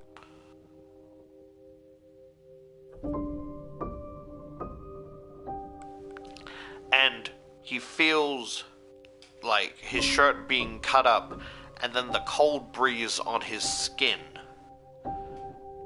Then he feels his skin get pulled and little pricks of needles jabbed into his back. And as, he's like, ow, that hurts, stop it. As the needles get pulled out, it feels like his skin is being pulled backwards. Dear Lord.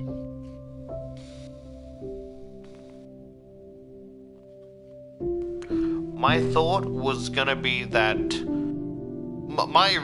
want to know my intrusive thoughts of what's going to happen, even though it's wrong.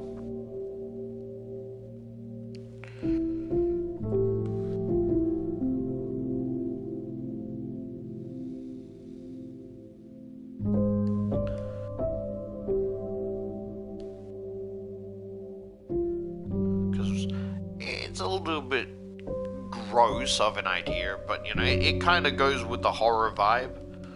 Body horror.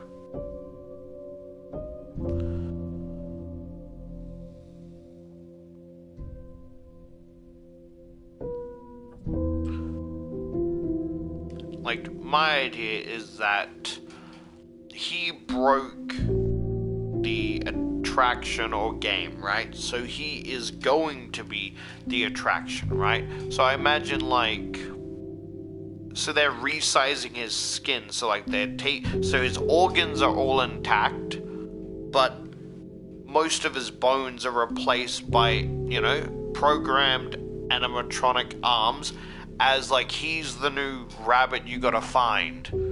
Look at our new, animatronic. He can't scream for help, he can only move in agony as the animatronic arms and legs force him to hide behind what he once destroyed.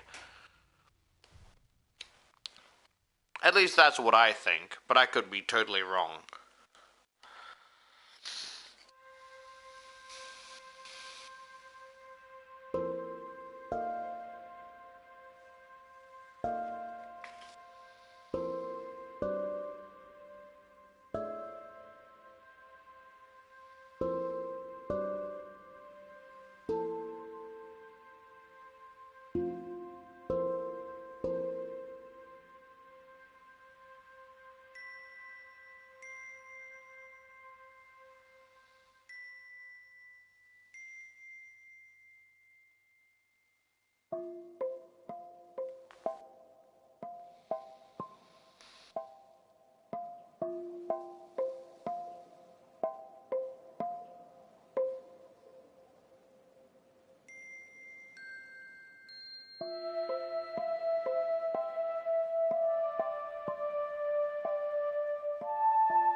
That's fascinating. I think I see what they're going for, and that's really creative than what I was thinking.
Yo, that's really fucking sick. So I'm gonna read this and then I'm gonna see if there's anything to eat. Actually, no, let's do that now because she probably fell asleep. BRB.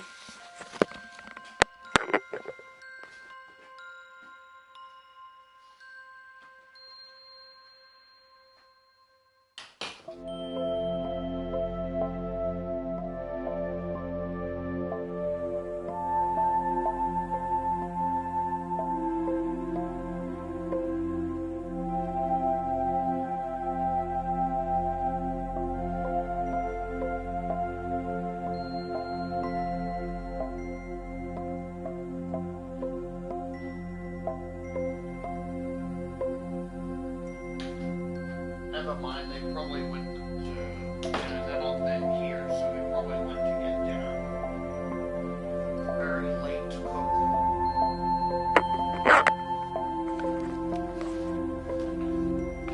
So let me find where I was. Like, he feels more needles being stung into his skin, right? He feels more needles being pricked into his skin, and he's like, stop, that hurts, you're hurting me.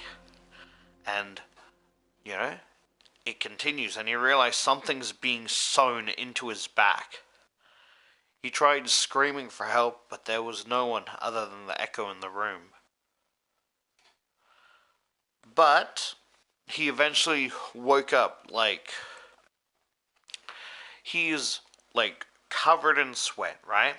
His heart's beating, his face is, drenched in sweat, and he's taking deep breaths, well, maybe, sorry, just my brain, he's gasping for air, right? And he looks at the clock, and it has some time. I can't be bothered to read it. Pardon me. Yeah, he has some type of time, and then he's like, did I set the alarm clock? What day is it? No, it's Saturday. I don't set alarms on Saturday. And he gets out of bed, right? And oh, no worries. He gets up out of bed and he looks and there's a shadow, right? And he's like, how is there a shadow? It's way too dark for, the blinds are down and there's not enough for it to cause a shadow. I'm also gonna go to the garden with my garden, so I won't be back till 3 hours or SMT. I'll watch the stream. No worries. And he's like, it's too dark for there to be a shadow.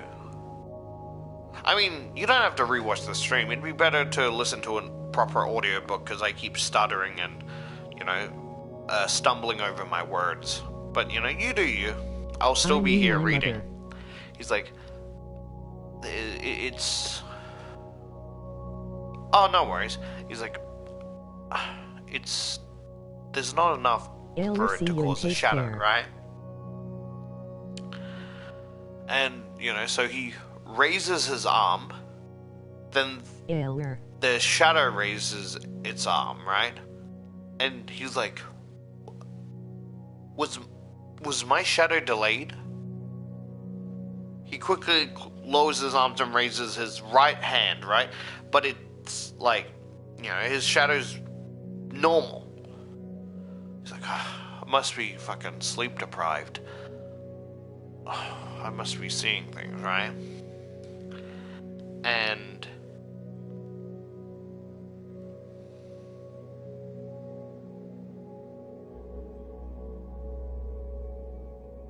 yeah, so he's basically he yawns, he scratches his chest and yawns and is stretching his arm, right? And then he lowers his arm, right? But the thing is, the shadow's arm is still up, right? And, he got a chill down his spine, right? Like in the mirror, the shadow's arm is up, and he looks behind him, and the shadow's gone. But he looks to the mirror, and the shadow's still there, getting ever so closer behind him, right? The closer you get, the darker the shadow became, right? And as he's staring, he's basically doing the same movements. He's basically doing this, Toby does something, the shadow does something. And he would go and quickly turn and try and catch a glimpse of his shadow, but it's not there, only in the reflection. And as it got closer, it noticed his own shadow had rabbit ears.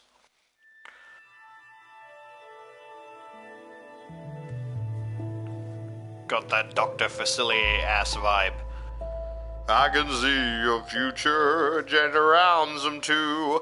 I look deep inside your heart and soul, make your wildest dreams come true.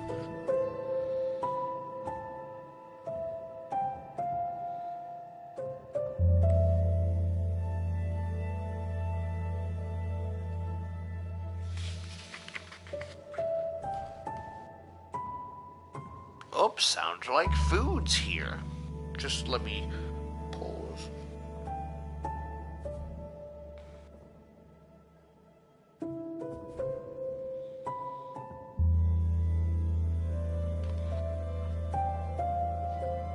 I was thinking something more wholesome, where he's freaking out of where is it? Where's the rabbit cutout, right? And it's just kind of the cutout is kind of glued to his back, hiding. He's like, where is it? Where is it? And whenever people try to mention it, he's they hear a voice don't ruin the game. And so they have to be quiet because they don't know where the fuck this voice is coming from.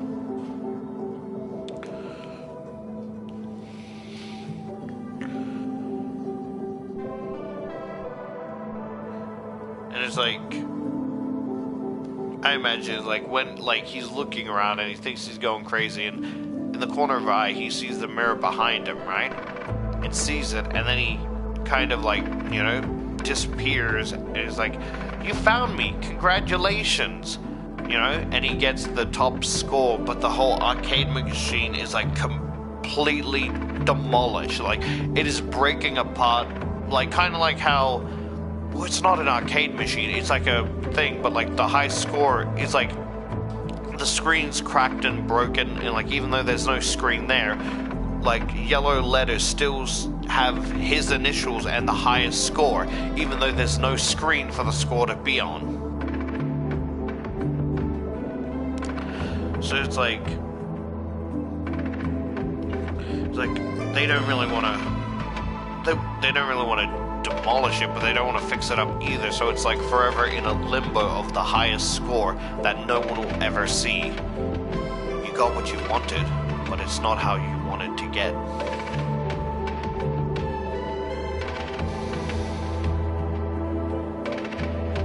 BRB.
I'm just eating.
You know what I can imagine?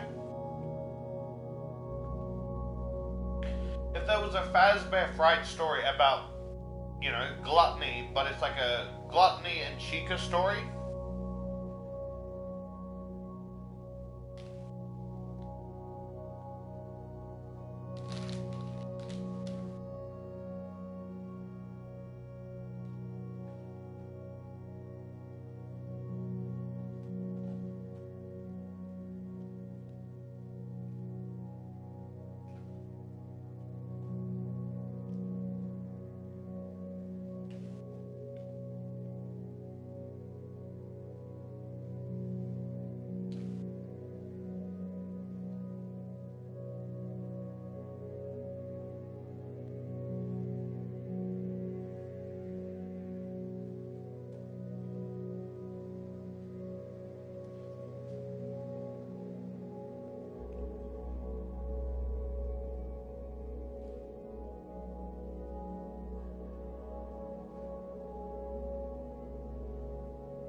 Man, I'm fucking full.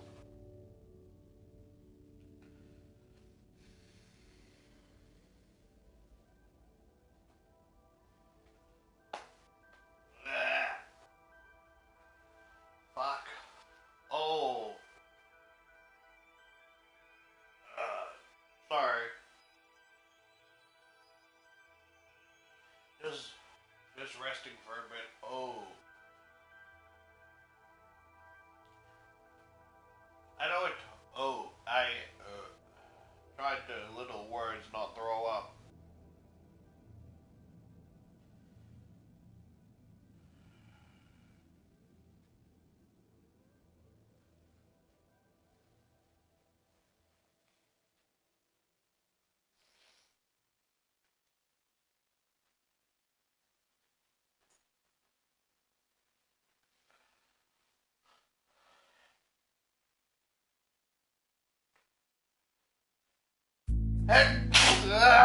Fuck!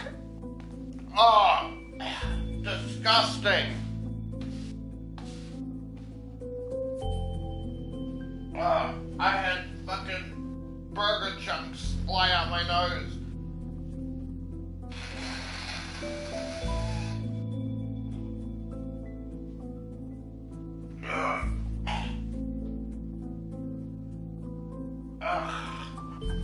Oh fuck, I'm actually getting a cold.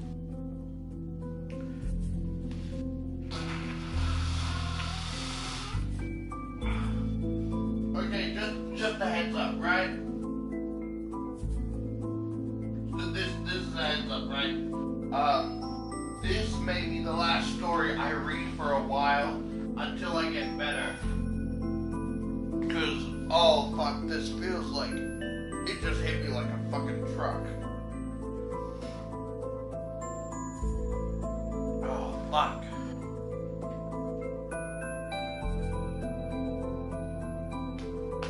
Okay, let me just take a sip of the lemonade. Let it bulk right out.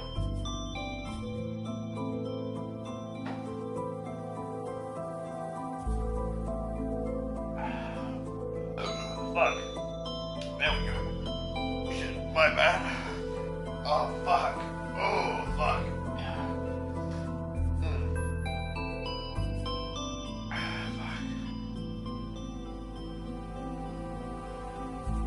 Fuck. Oh, fuck.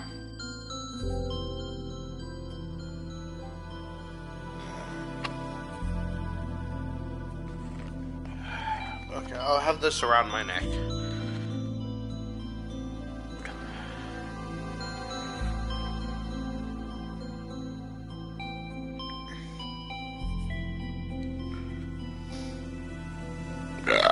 Oh, fuck, sorry.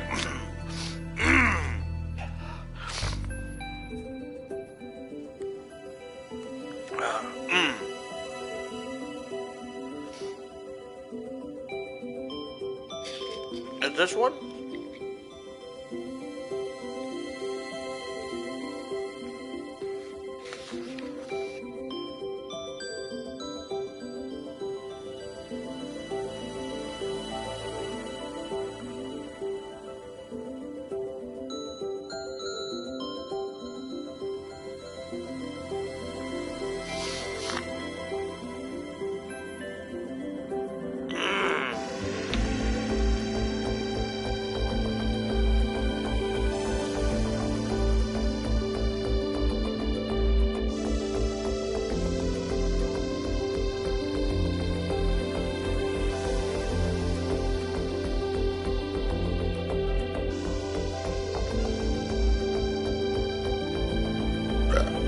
Pardon me, sorry.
Sorry.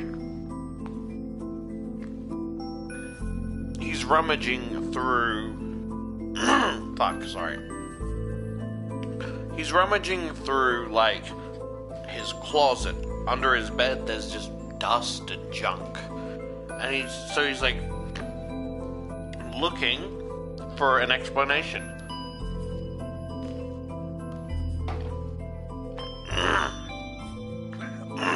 Shit. Don't have anything to blow my nose with. Nope. And he's like, oh, why didn't I think of that before? It's a dream. Duh. You know? How else would there be a shadow rabbit behind me, huh? You know? Well, I'll just get back into bed, and when I wake up from this nightmare, then I can finally start my day and won't have to worry about you. He gets him to bed and, you know, looking at his, like, I don't know, I'm imagining a makeup mirror, but, like, it's probably just, like, one of those mirrors you, like, shave your face with or whatever. It's not a big mirror. He sees the shadow rabbit behind him, right? And he waves it goodnight, and it does the same, mimicking his shadow. And he's like, oh man, I feel so exhausted. But, you know, at least I can start my day now, you know? You know, he yawns and looks at the little cabinet mirror, and the shadow's still there. He fucking basically puts his back against the wall, and the thing mimicking his shadow leans closer. Or not, well, it's always behind him in a reflection, but never in front of him. So he reaches behind him to see if he can grab it, but it's just a shadow. It's just air he's grabbing. He gets up courage and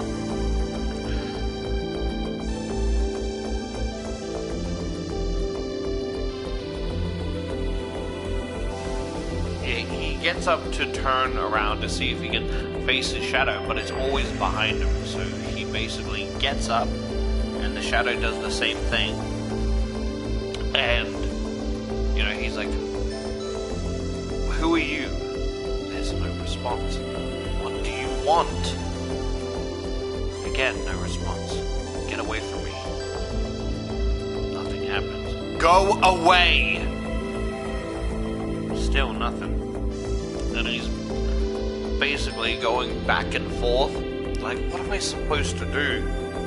His back feels heavy. And he's like, right, this thing must be weighing me down. It has to be attached to me somehow. How do I get rid of it? There has to be ways to make it go away. What should he do?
So, I don't know what the fuck he's trying to do, but he's basically holding his breath and slamming himself against the wall in hopes to, like, get rid of it? I don't know.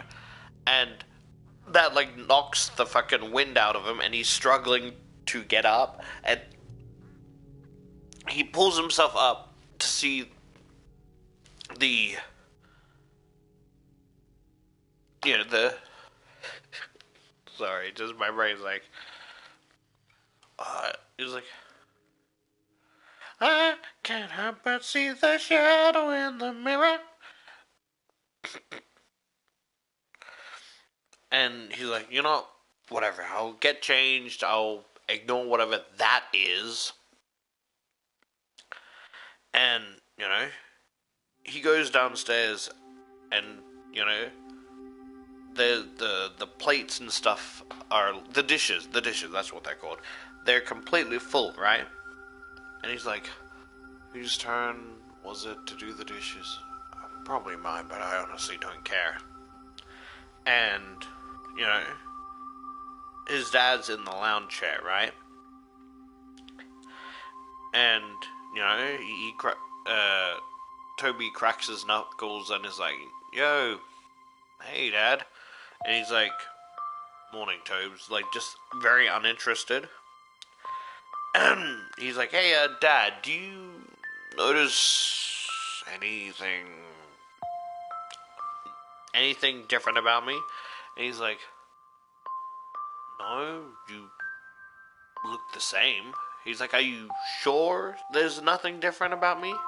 Nothing at all? He's like, he scratches his chin. He's like, are you growing facial hair above your lip? Connor comes down and is like, oh, don't worry, you're still the same old loser as you've always been. He's like, you know, bugger off. He's like, do you see my shadow? And they're like, what?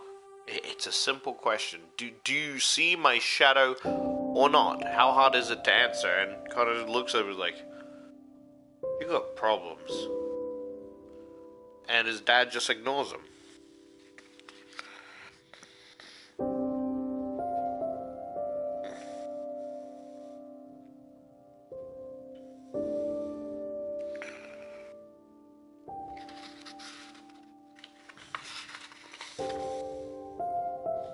Wait, no, it ends at 2:32. I thought it was 2:30.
he asked his father to feel his forehead, right?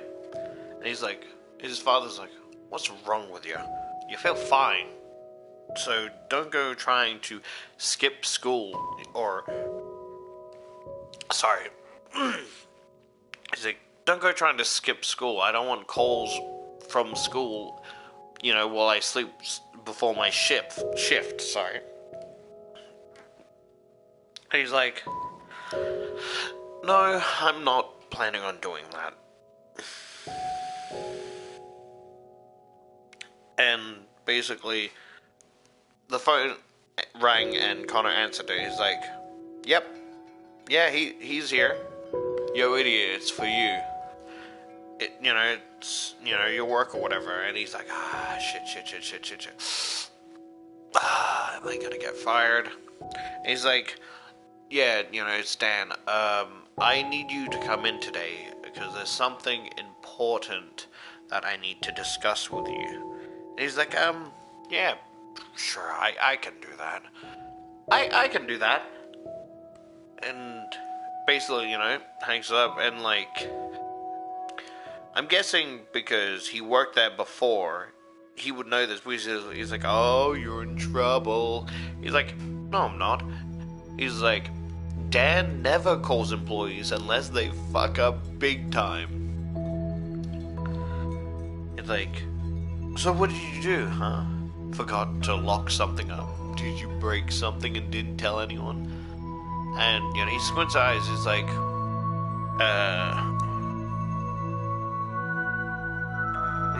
did he know something? Does he know?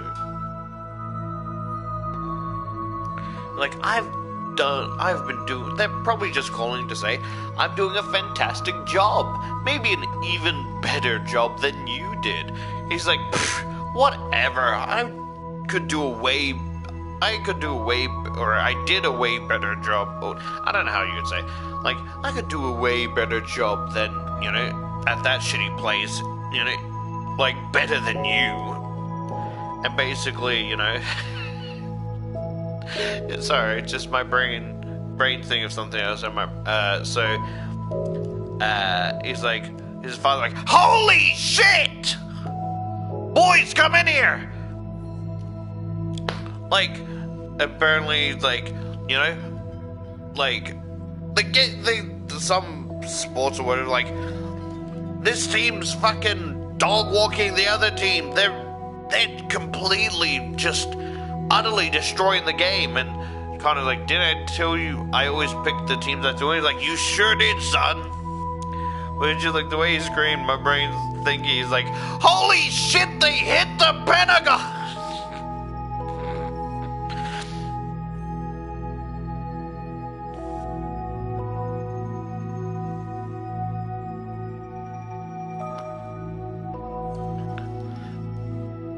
I just keep thinking about that meme.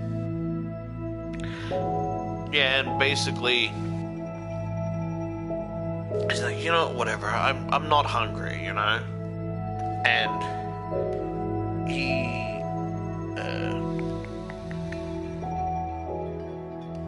looked into the mirror and still saw the shadowy ghost, right? Or whatever the fuck, ghost, shadow, whatever, right?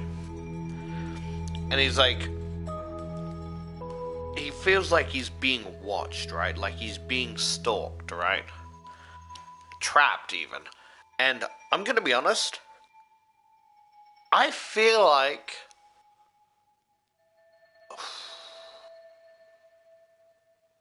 I gotta choose my words carefully because I don't want to say some heinous shit, because if SW's gonna listen to this later on, then I want to try and keep it as PG plus as possible. M even. Yeah. So I feel like it's giving the vibe of the Mallow SCP. They're not really doing anything. They're just chill.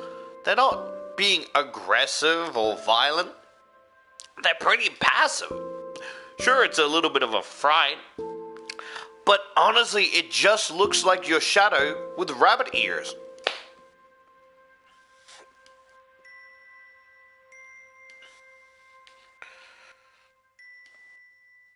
he basically grabs his beanie and slaps it on his head to try and, distract himself or calm down.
Sorry, my brain's spaced out, had a whole inner monologue.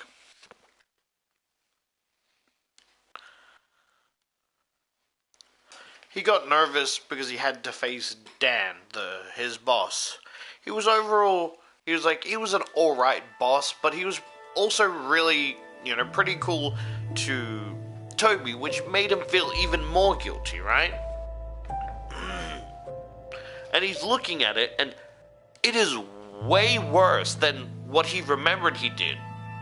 And he's like, can you believe, who would do this? And Toby's like, no, I can't believe it. He's like, you know, sorry. He's like, do you know who did it? Like, was there anyone suspicious? He's like, not that I'm aware of. Did you check everywhere? Maybe someone snuck in after hours? And he's like, no, I listened to what you taught me. Checked the ball pit, checked the toilets, you know, checked places that usually people would be hiding. It's like, it really fucking ruffles my feathers, you know? It pisses me off. Like, I pay good money for people to have a good time, and this is how they repay me. He's like, when I was a kid, we would always play outside and, you know, have pizza and then, you know, take it home. This was always a dream of mine. It was always a dream of mine to, you know, have a place like this, and see it destroyed just breaks my heart. And it just makes him feel even more guilty, like way more guilty. And he's like, let me help. He's like, sure, you know, the police already got photos. Photos? He's like, well, yeah, I had to fucking mark this up as vandalism, destruction of property, and breaking and entering. He's like, oh. Yeah, so they asked me some question. They're going to ask a bunch of the other employees. They're going to probably ask you some questions. So I honestly thought when they said photos, I thought they meant photos of him, like the machine takes like a photo of everyone that plays it, so like they have evidence, but I think they just mean evidence of the destruction photos. He's like, sure, just put the big pieces in, you know, in a big pile, because, you know, for insurance and evidence reason. You're a good kid, Toby, you know? He's like, yeah, sure. Let me guess, he has to apologize and clear things up, and that'll lift the shadow with the ears.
I skipped ahead because I wanted to see the rest of the sentence, but you know.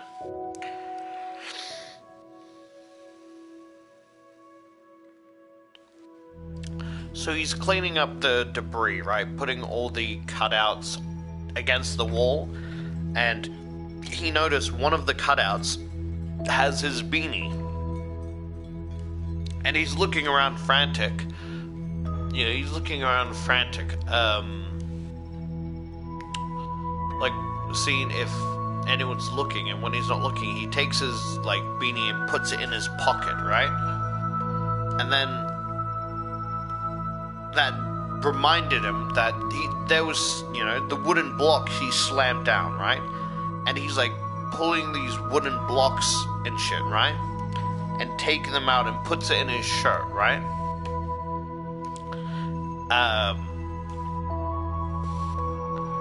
And then for the next couple of days, he just kind of was not absent at his job or school.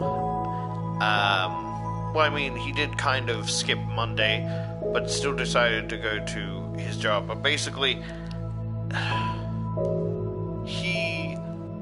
you know, his dad checked on him, and he's like, I'm just feeling a bit tired.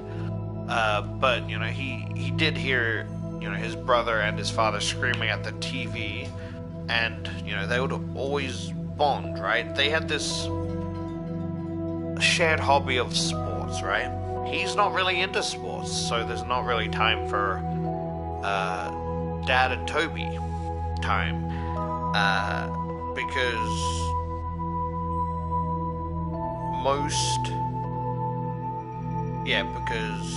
he's either working, sleeping, or when he's not working, he's watching the TV, and that's, you know, usually chatting with Connor and bonding. He probably would have had, you know, a better bond with his mother if she was around. When one day after a Little Games League, when he was 5 and Connor was 7, they came home one day and she was just gone. Everyone was looking for her, and, you know, Connor was running around the house looking for her, and the dad found a note on the kitchen table. He read it, and Connor and Toby wanted to know what it said, but instead he just scrunched up, you know, the piece of paper, threw it away, and life went on like she was never here in the first place. He's thinking maybe that's when this whole, you know, competitive side started, right?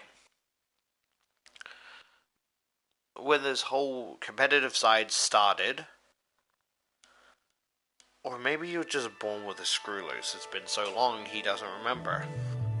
And he decided to go to work, and, you know, Reggie's there, and he's like, hey man, you look gnarly. And basically, you know, on autopilot mode, he kind of just walks past him, and what he says next catched his interest, and goes, whoa, what's with the shadow? It looks intense.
he whirls around and grabs Reggie by the shirt and goes, "What did you say?" He's like, "Your shadow looks really dark." He's like, you can see that?" "Yeah." Like, he's like, "I can't get rid of it. It's freaking me out." Like, yeah, so let me read this page, right? He's like, Toby's eyes widen as he whirls around. He rushes to Reggie and grabs the front of his shirt with both hands. "You can see it? Take it easy, yeah, your shadow is way darker, dude." He bit into his slice and chewed in front of Toby's face. "I can't get rid of it. It's freaking me out." Reggie lifted his eyebrow. "I bet. How'd you get it anyway?" Toby let him go and, jerked his shoulder. "I don't know, it just happened. Freaking accident." "I get it, man. It's personal." Reggie smoothed his shirt with his other hand. "That really sucks. You gotta deal with it." "Yeah, but you're the only one who said they've seen it." Reggie nodded, with his red curls moved with emotion. "Totally see it. Do you see the ears?" Reggie frowned. "Huh?" Toby shook his head. "Never mind. How can you even see it?" Reggie shrugged. "People say I see things differently." Toby stared at him when he didn't elaborate. "Whatever, I think it's..." Reggie took another bite of pizza. "What?" "I think it's from a game I cheated." "Oh? Which one?" And basically he's like, well, he can't really trust Reggie just yet because, he's a regular. What if he tells Dan, He's like, it doesn't matter, He's like, it doesn't matter. He's like, well, anyway, it looks totally creepy. He's like, just hearing and seeing his reaction, like, makes him know that it's there, and he doesn't want it. He's like, I tried everything, Like, I tried everything. And he's like, well, you're a gamer, dude, Like, surely you can think of something. Like, what do you mean? You literally have this fire in you. You've tried every way to beat your brother's high score. Where did that fire go? And Toby cracks his knuckles and is like, I got that fire. I can do this. And he's like, sure you can, dude. I'm fucking rooting for you. And he's like listing off. Yeah, he's like, he hasn't won yet. I'm not defeated. Ideas to remove shadow. Slam it off. Didn't work. Scrub it off. Drown it off. Burn it off. Forget that. Cut it off. Maybe.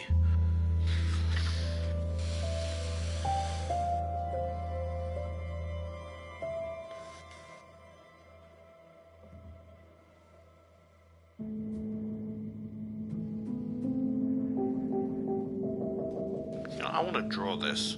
Just wait.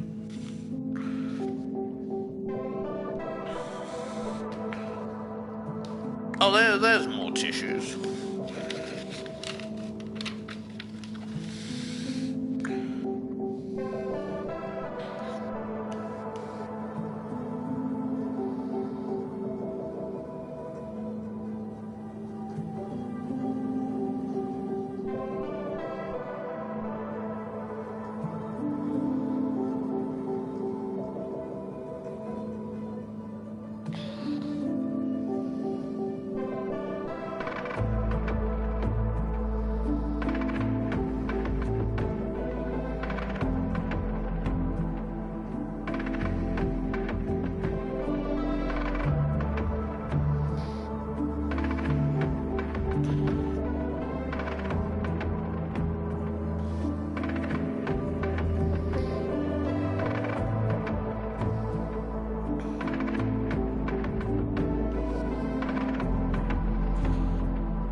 know?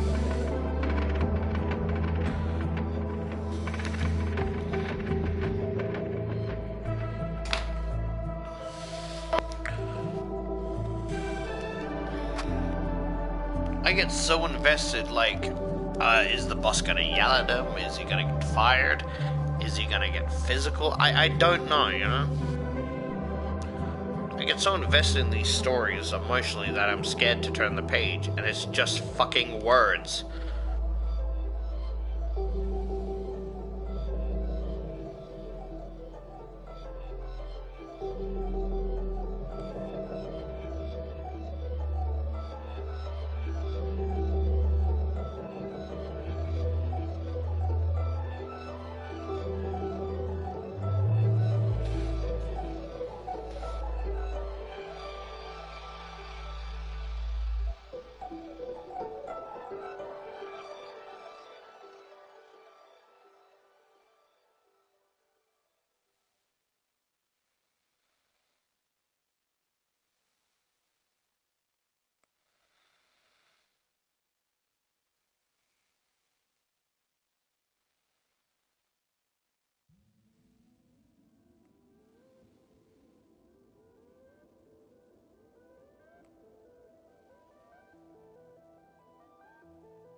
Ooh.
He goes into his dad's garage, right?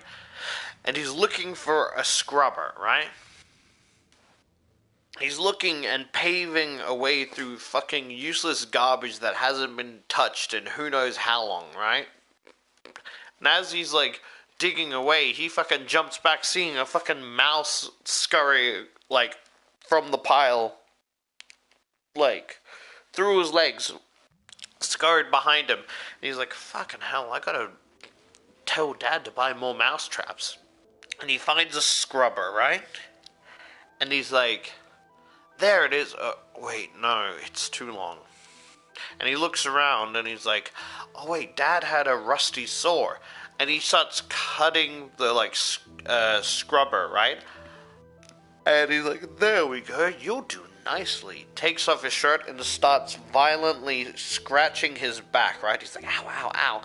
And it's like he's really fucking going in. Like, he's trembling from the pain to, like, he goes to the point that, like, he can't go anymore, and it feels like he's burning. He drops to the floor, and he's like, how do you like that, you fucking shadowy bastard? I mean, he doesn't say that, but that's basically what's getting across, right? And he stumbles, he takes his shirt and kind of, I wouldn't say puts it back on, but, like, takes it with him because, you know, his fucking back is on fire, right? And he goes back to his room and unveils the, like, mirror he put, like, cloth over it to not see it. And not only is, you know, the shadow still there, it's even, like, much bigger than before, and he pissed it off. He really pissed it off. Like, he can feel like it's trying to force him into a box that's closing. Like, he can feel the anger and hatred through the shadow. And he's like, it almost feels suffocating, right? And then he kind of just, you know, collapses and everything goes dark. I was thinking, right? Logically, the burning it idea could work, but not in the way you think. Like, not burn yourself, but kind of go in a area that's, like, heated, filled with lights, right? To a point where it can't create a shadow. Lights and mirrors, right? You can't create, like, sure, the blinds or whatever at the start couldn't create a shadow, but there was still blinds in general, right? So the blinds weren't up for the full sun to go in, so there was some form of darkness, right? But if you have everything lit up like the 4th of July with mirrors and lights to see if there's a shadow, that could work temporarily, because I'm sure it would come back once the dark, you know, comes with it. It's not going to be happy with what you tried, but, you know, it's an idea.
wakes up with like clothes all around him, right? With someone yelling, you know,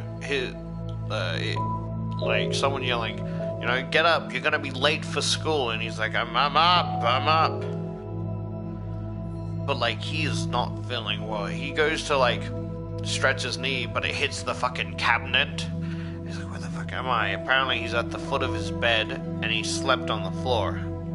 He feels horrendous, right? And he's like, basically, you know, got up, brushed his teeth, had a shower, but like the sprays of water stung his back for obviously fucking obvious reasons.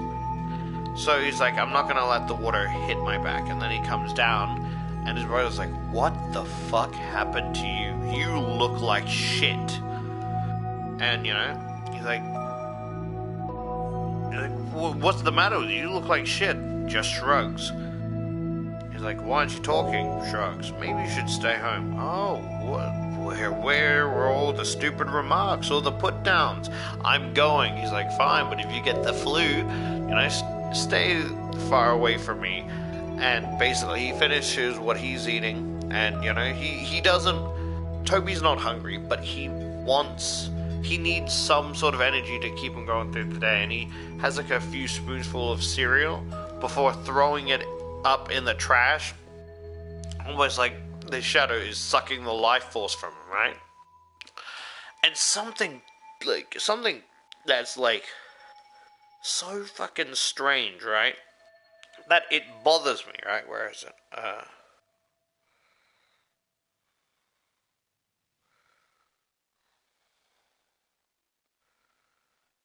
His brother ate down a bowl of cereal, waffles, and 2 bananas.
So I'll read up to page 120, and then I'll take a little break, because I'm like sitting up and like kind of hunched over.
Sorry, my brain was being a bit childish. I don't think I've ever heard that word in a sentence like that.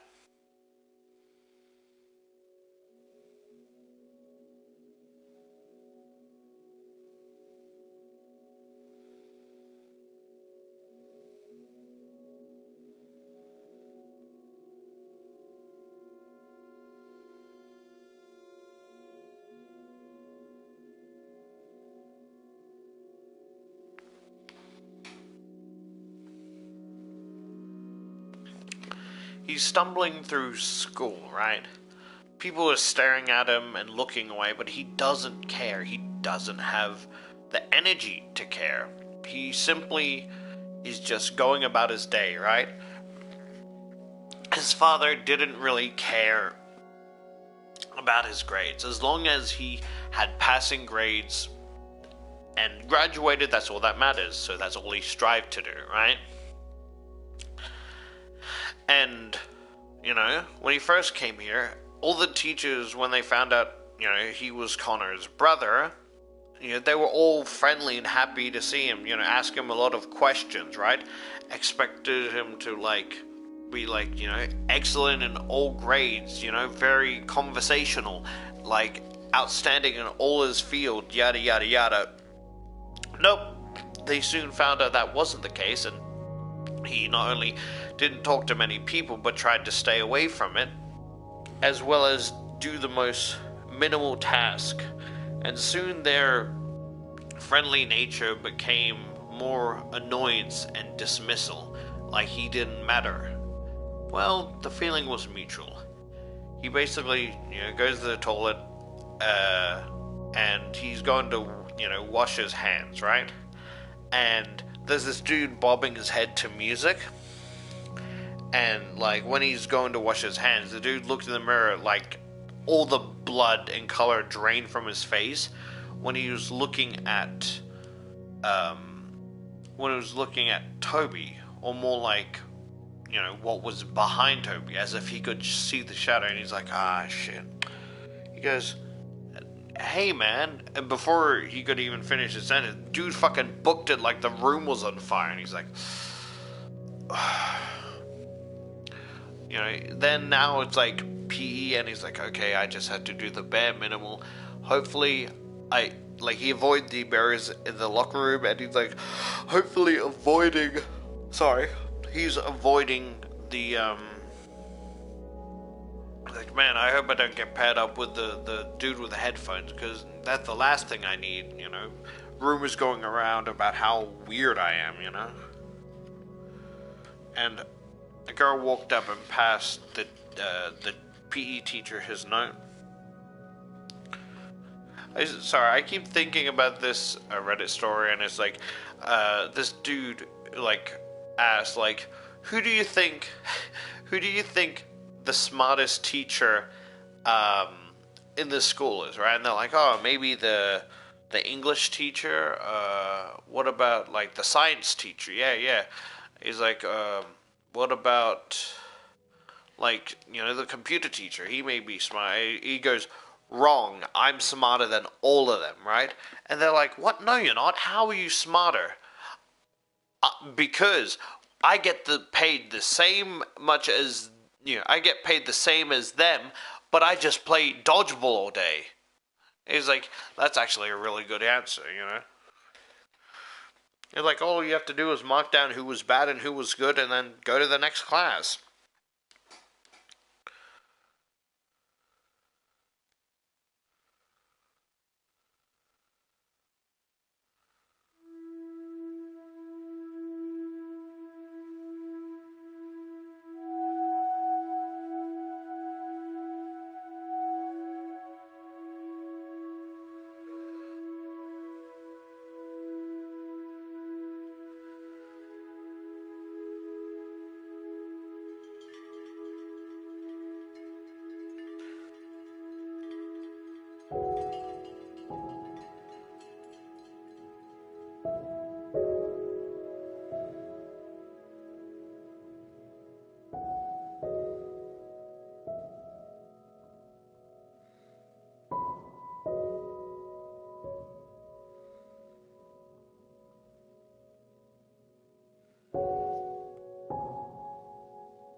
Sorry, that wasn't funny.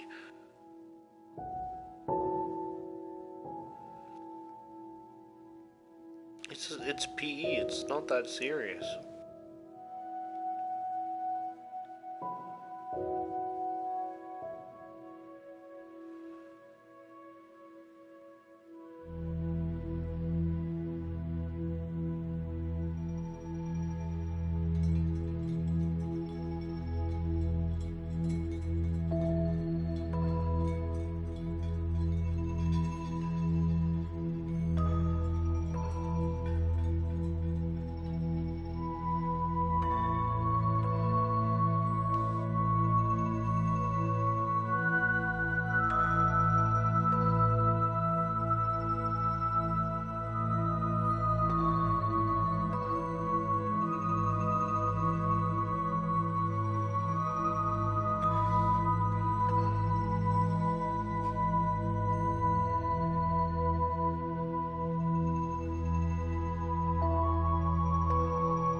Yeah, I'll probably take a photo of the hide and seek drawing I did.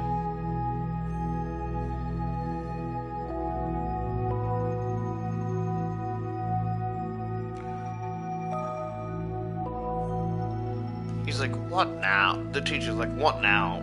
And something, I don't know. He's being a dick, and he's like Billings, which was Toby's last name.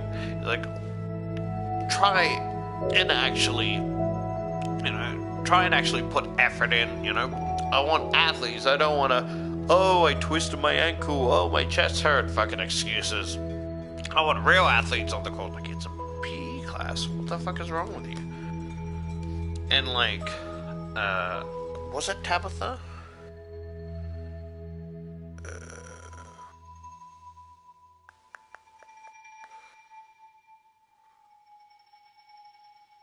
Yeah, Tabitha. But people just call her Tabs. It's like, oh, this teacher's such a jerk, right? And she just basically tries to go against the system, whatever the fuck that means. And it's like, okay. It's like, because she was very loud and open, like she had like a nose piercing, she wore black, Toby tried staying clear of her because she, would always be extra, blow things out of proportions, tried being the student body president, but lost to fucking popular kids. And she's like, you don't say much, she's like, fuck, sorry. She's like, you don't say much, do you, Billings? Like, not much to say at school. She raises an eyebrow like, unlike me, you mean? He's like, hey, you said it, not me. And basically, while they're doing PE and gym, he goes to the pool and sees his, he sees his reflection, but because it's not behind him, or is it like, I imagine he's crouched down and see the reflection, and it's just this tall shadow behind him, like, even though it's supposed to be behind him, it's like towering over him. And he's like, hope you can swim, fucker. And he's looking around, he's like, there's no heavy weights. He's like, okay. He goes to the weighted class, and there's a bunch of people in there, but he sneaks in, steals a weighted vest, and he's like kind of scared, right? He's he's kind of scared because, you know, he can swim, but he's not good at holding his breath for long. He's like, come on, you can do this. What could go wrong? Nothing really. And he's just trying, you know. And hey, this could really work. You could free yourself of Shadow and get on with your life while pacing back and forth.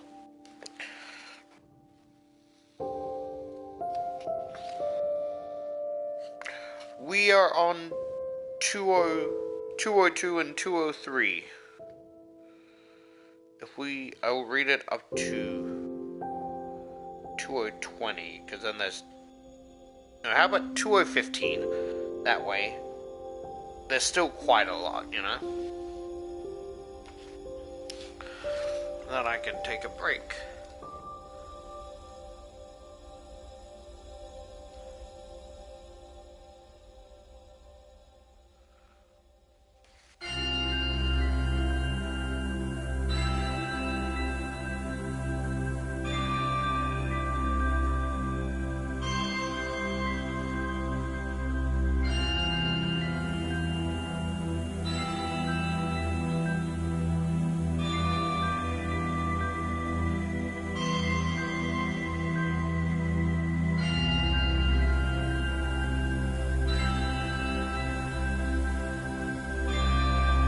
I think you're just stupid at this point.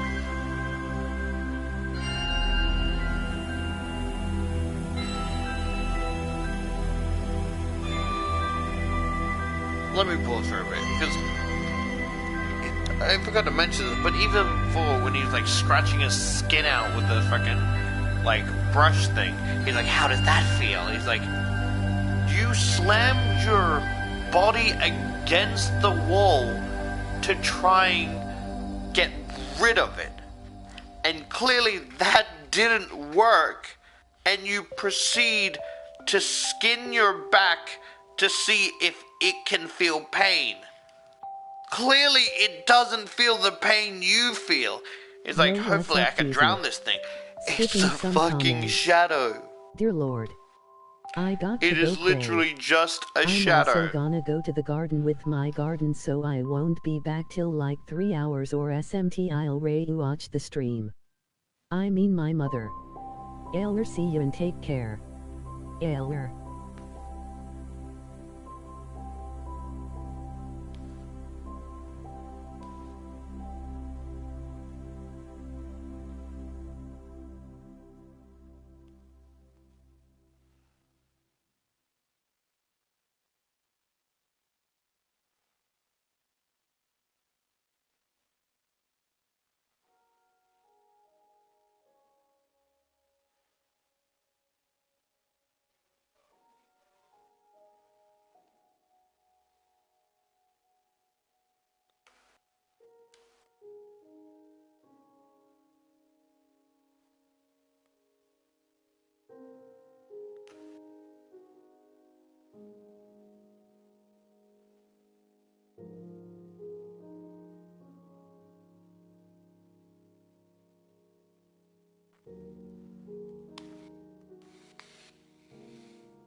So he has this weighted vest and puts it on him, right? I'm just drinking my lemonade.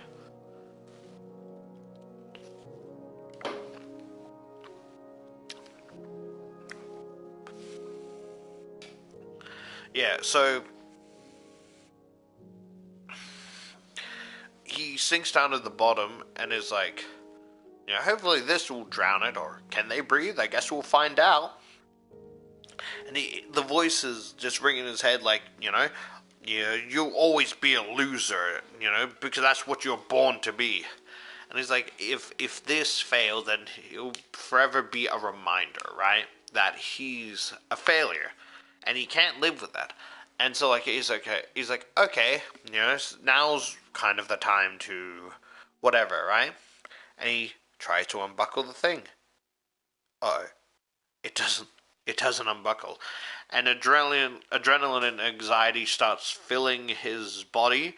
And he tries to swim up, but the weighted thing just pulls him back down. And he doesn't have the strength because of the lack of food he didn't eat the past couple of days. He's like, He's thinking, someone help me, because he keeps clawing at the thing and it doesn't latch, right? And he just has this urge to try and open his mouth and gasp for air, but he knows that's wrong. And he's like, okay, I guess this is how I die. And he hears a splash in the pool, right? And someone, goes down and shit. And, he can't hold it anymore, and he inhales a bunch of water, right? And someone grabs him and, picks him up and pushes him to the side of the wall, right? And he's gasped for air. His lungs are burning, right? Just testing audio. And, picks him up. Okay, I didn't want it to be echoey, because I don't have anyone to tell me if it's echoing or not, right? And she's like, what the fuck is wrong with you? And it turns out that it's Tabitha. But I'm thinking about this, right? And you would think, oh yeah, he's saved. And then my brain thought to a lovely fact called dry drowning. When you're drowning and get resuscitated, there's a chance that you can still die after being resuscitated because some water is stuck in your lungs, and and that's called dry drowning. And I'm like, just when you saved him here, it doesn't mean you saved him. He could still die.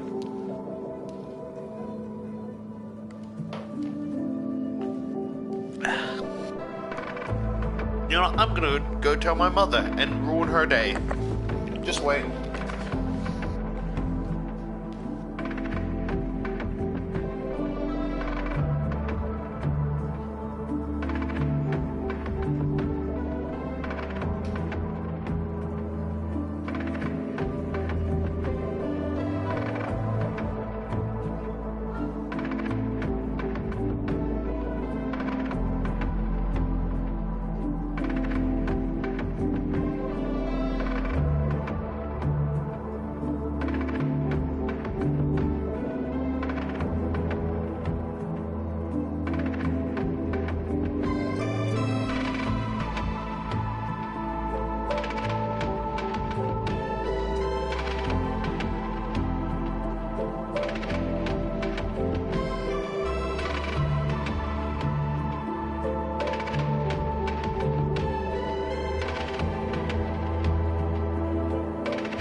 fun facts is that they're fun. And you can't be having fun when you're mad.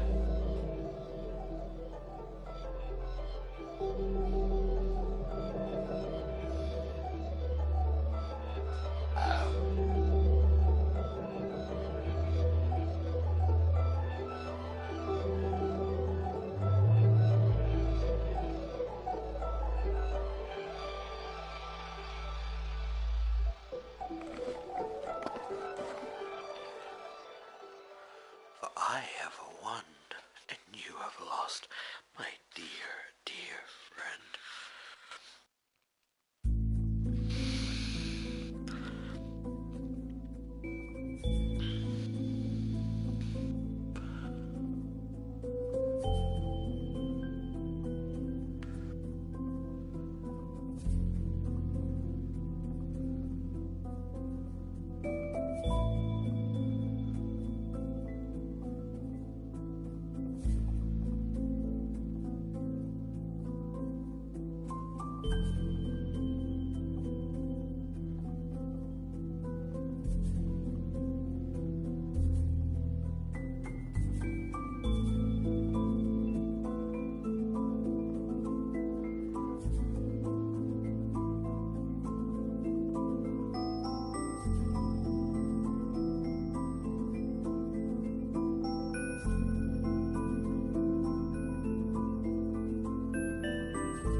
What the fuck is wrong with you? He's like, you wouldn't believe me, you know? You wouldn't believe me if I told you. Like, it better be worth, you know? It better be worth telling or I'm going straight to the fucking principal, you know? He's like, she's like, you know, struggling to pull him up, but they eventually both get out of the water. And she's like, meet me at like the football bench, you know? Or I'm going straight to the principal. So which will it be? She's like, it's really none of your business. She's like, I made it my damn business. So what? Which will it be? He's like, fine, I'll meet you, you know, at the bleachers or whatever. Trying to give a thumbs up, but like his hand's so, like the mixture of the weighted clothes and the weighted vest, as well as the lack of energy, made it struggle and it just plopped back on the ground. And so it kind of cuts to the bleachers, and he says, "Look, I wasn't trying to harm myself." And she's like, "Then what the fuck were you doing?" He's like, I don't know, I was trying to hold my breath, but, I was trying to hold my breath, but the latch wouldn't let go, He's like, "But why? Like, how am I supposed to tell her that a rabbit shadow is following me and I'm trying to drown it? Especially when, after getting, a sweatshirt, because it's, trying to warm up, it's still in the mirror, and twice as pissed off as before." She's like, "So thanks for helping me out." She's like, "Oh, the saving your life thing? Yeah, that's all in a day's work." It's like, "You're actually a pretty good swimmer." And she's like, "Yeah, my parents said I was made for swimming." Like, not literally, but you get what I mean, right? She's like,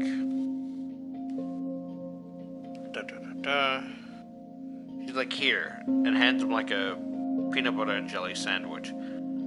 It's like, "Nah, my stomach's upset."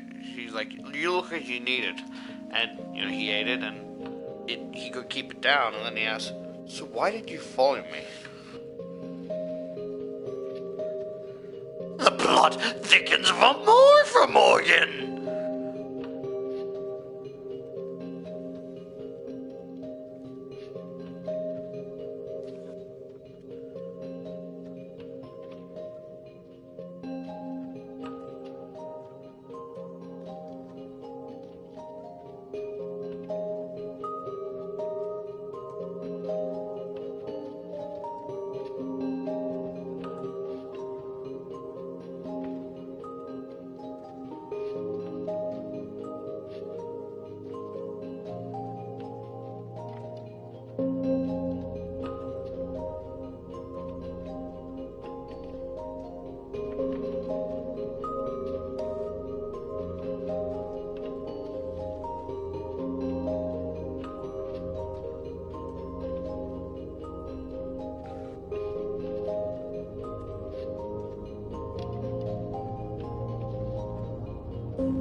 Aw, they're bonding over their trauma. How adorable.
So I'm gonna read these 2 pages because it's a lot of... It's hard, as I've said, it's hard to try and, baby bird it, because I'm not trying to read it word for word, but when there's a lot of, a lot of talking, not just words, but when there's a lot of conversation, it's hard to try and like figure ways around it to not just read it word for word, because the thing is, at some point I do want to read this word for word, right? And then I want to pay people to animate it, so that way it can be. So, because this is my first reaction. It's not supposed to be a audiobook, at least not yet, you know. But sometimes I can't help it. You know, it's too much, and it's easier to just read it, right? She ducked her head and shrugged. You looked, I don't know, like you could use a friend. Toby didn't have anything to say to that. What does needing a friend look like? You wouldn't believe me if I told you, she said to him. What? That's what you said at the pool. You wouldn't believe me if I told you. What did you mean by that? Toby wasn't sure why, but he had the urge to throw caution to the wind and tell her everything. He wanted to tell someone because to keep all this to himself stressed him out.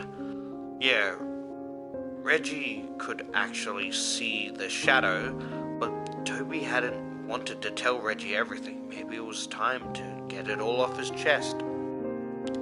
Staring down at her half sandwich, he started to tell Tabitha about hide and seek and how he cheated the game and broke it, how the shadow was now attached to him and he couldn't seem to get rid of it.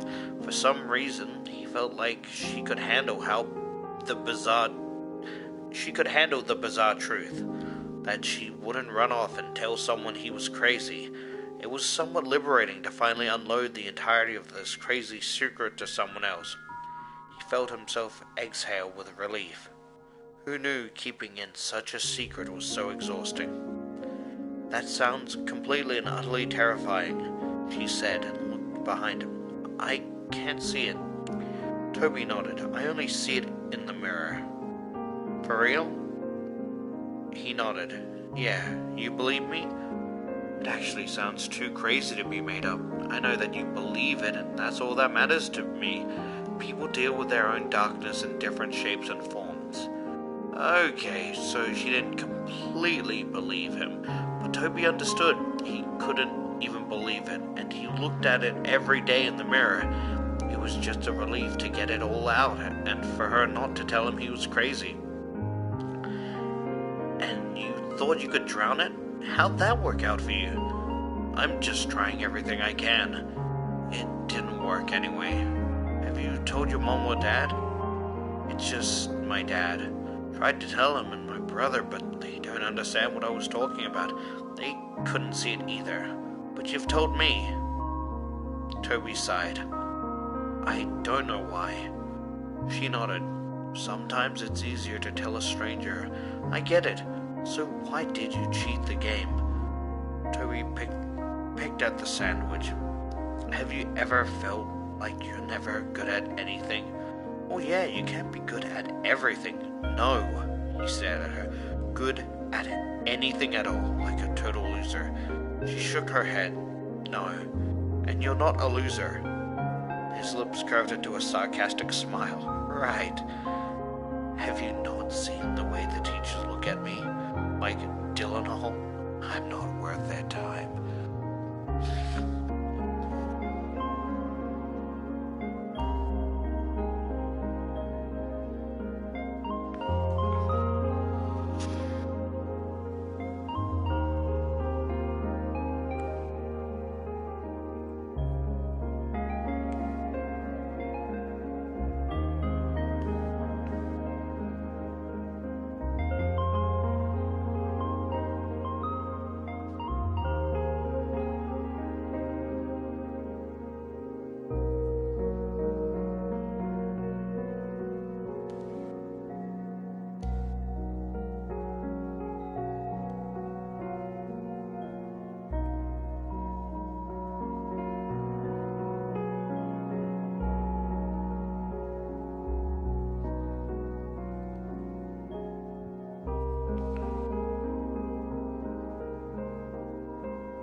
She basically goes, like, look, life isn't, life is what you make of it. You shouldn't, like, you shouldn't think like that. And he's like, I don't think like that. I feel it.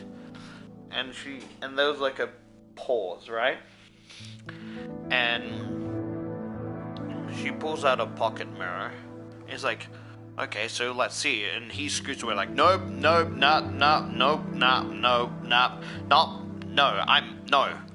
Like, what? Like, come on, we can face it together. Like, it's, you don't understand how bad it is. She's like, I can handle it. He's like, sure, you can, but I can't. She's like, fine, I won't force you to look at it. And she puts, like, the pocket mirror back in her bag, right? And, she goes, so what are you gonna do now? He's like, he thinks for a second, right? He's like, I'm going to beat it. There's nothing else I can do. There's silence for a little bit more. And she goes, give me your phone. He's like, what? Why? She's like, give me your phone, a little bit annoyed. He's like, alright, hands her a phone, right? And she starts dialing a number, calling it. Her phone picks up, and then she starts putting, like, something into it. And she's like, there, so I added myself to your contacts, so whenever you need saving, I'll be there. And he genuinely cracks a real smile, and he's like, jeez, thanks. She's like, no problem. And he goes home, and usually he's like starving, but he feels nothing. He feels agitated, anxious, nervous, and he gets a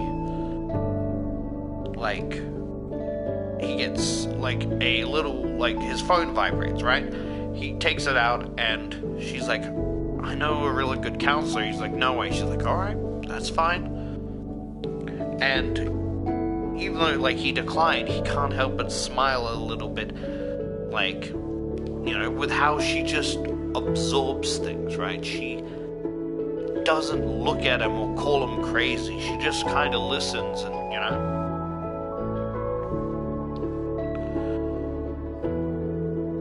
You get what... Sorry, I was spacing out. But you get what I mean? And so he just kind of tries to eat for the energy and just eats half a banana before he starts gagging. And there's a knock on the door with, a black police officer with a mustache.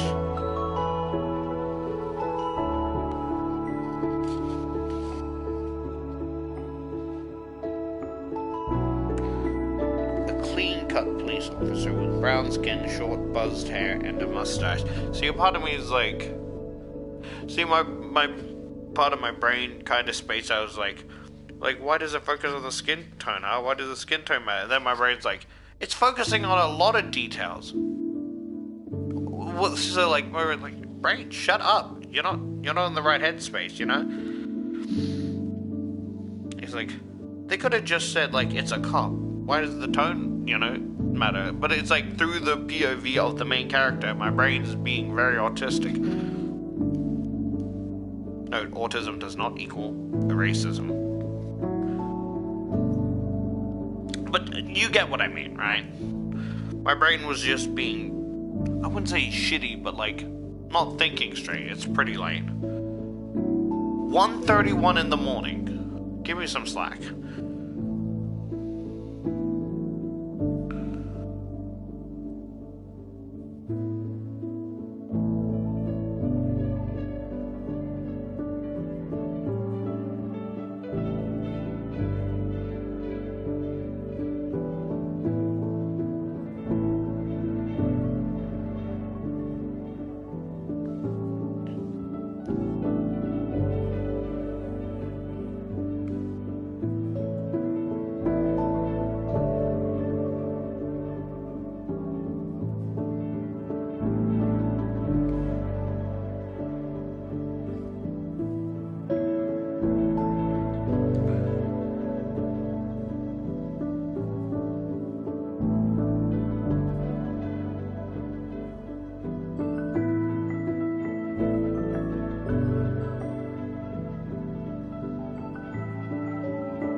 See, I'm saying this as a third party, right? Why doesn't he, like, sure, he will get fired, but, like, why doesn't he just go, like, yeah, that was me, sorry, like, why did you do this? You're not gonna like the answer. Tell me why. I got mad because I couldn't win at the game's high score. Seriously? Yeah, I just had a shit temper. I mean, look, find me, arrest me, fire me. I totally deserve it, but I am sorry. I just lost my cool. Doesn't excuse destruction of property, but I am sorry.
Just a bunch of lies and bullshit.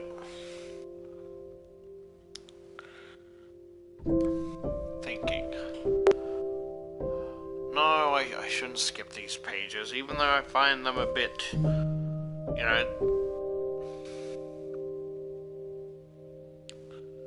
He's basically asking about what happened, right? He's like, your boss gave me your address because we need to ask you some questions, right? He's like, was there anyone suspicious? Yada yada yada. When did you clock out? He's like, about 11. He's like, shit, should I have said that? He's like, because it seems like you didn't clock out, right? He's like, yeah, I must have forgot. He's like, there was no one else, right? Like, look, I told you what I told Dan, right? I check all hiding places, And he goes, look, I want you to be honest with me, right? Did you vandalize hide and seek? What? I have to ask, you were the last one to see the game. You were working in the restaurant near the time of the crime. Everyone else was in the kitchen. You didn't sign out at the end of your shift. Maybe you were in a hurry because you'd vandalized the game. Maybe you were upset with your boss or someone. I've seen it happen before, and you didn't want to get in trouble, so you ran. Is that how it happened? Like, no, it wasn't me. He's like, okay. Like, that's all for now. He's like, that's all for now. He's like, let your boss know, or let us know. Yeah, let your boss know if you have anything else you want to, anything else you want to say. He's like, have a good night. You too. He's like, did he believe that? I don't think so. It sounds like he thinks I'm guilty. He doesn't know he's gonna get caught. He goes, I don't know why. He goes, no, it wasn't me. Yes, it was. I think that's in his head, but the way it sounded is like, no, that wasn't me. Yes, it was. Under his breath. So we'll be stopping on... Yeah. Yeah, so I'll read, 214 and 215, which is the one we're on.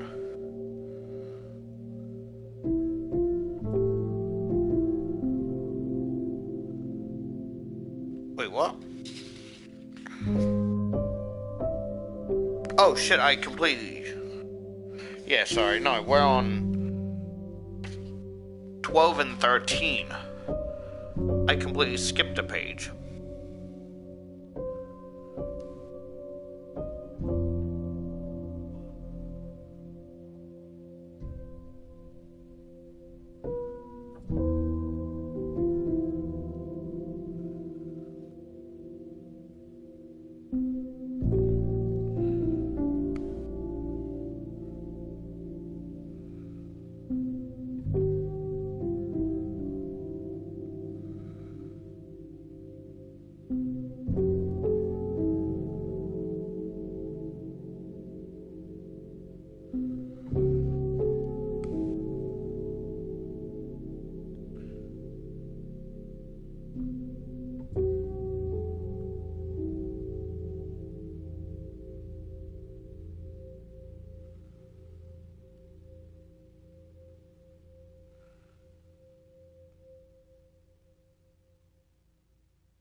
He throws his half-eaten banana in the bin, and sees an ashtray and a lighter next to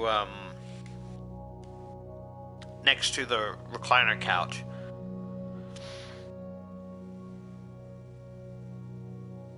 He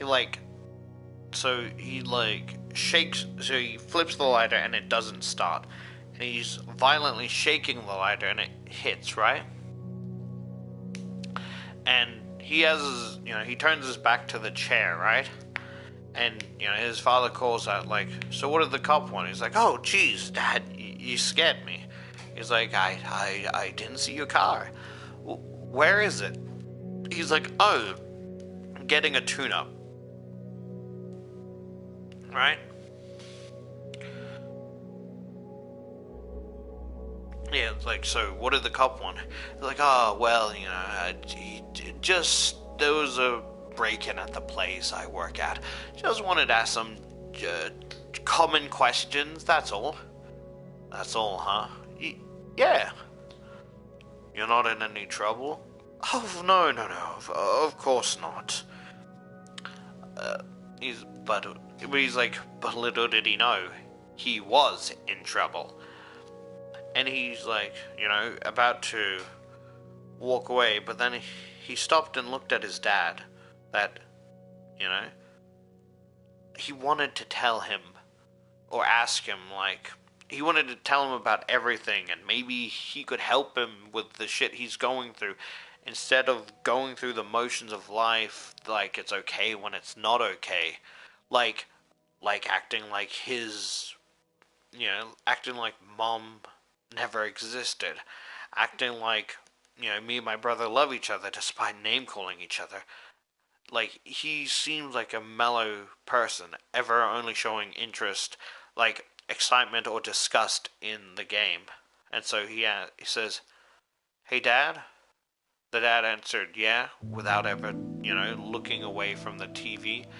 And Toby asked, "Why did Mom leave?" He didn't look, he didn't act like he was shocked at the question. He rarely got angry. He was, he was the mellow type.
Shit!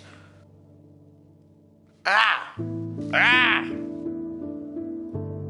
Sorry, those ringing. Sorry. Usually the ringing is normal, but this certain ringing, it was like grinding gear, but like high pitch. I prefer the normal ringing because it disappears after a while.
waited for a minute, then 2 minutes, then 3 minutes, then 5 minutes.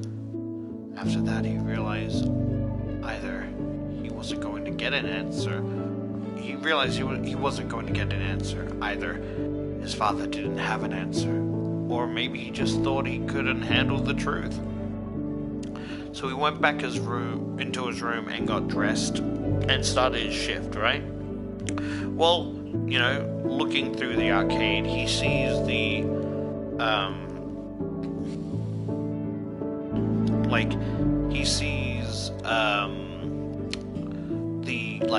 it seems that mostly the hide and seek game is all fixed up, except there's an out of order sign. Going up and into the door, he sees this blonde dude with thick glasses with a laptop in his arm, and he clears his throat and he's like, "Hey, how's it going?" And the dude turns around and is like, It's all right. Should you be in here?" He's like, "Oh, yeah, I'm just starting my shift, And the guy relaxes a bit. He's like, "Oh, if that's the case, I'm gonna be honest, it's not looking well." He's like, "Oh? Yeah, it starts up, but every time it starts up, right? It's like every time it starts up, it just reboots in this endless cycle.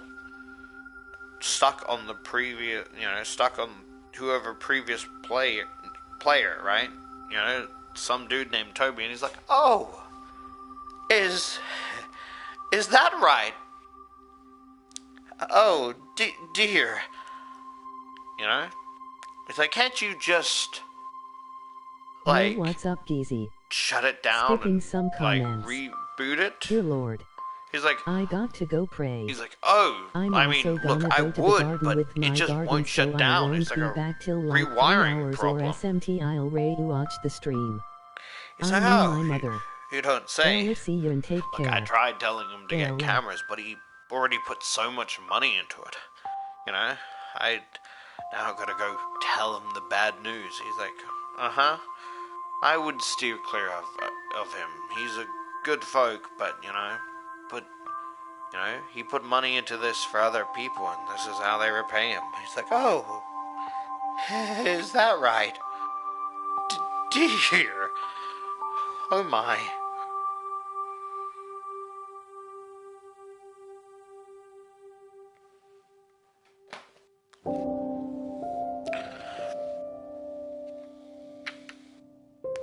Yeah, so that was 2:15 and 2:14 and 2:15. So let me just take a little break. Put my phone on charge.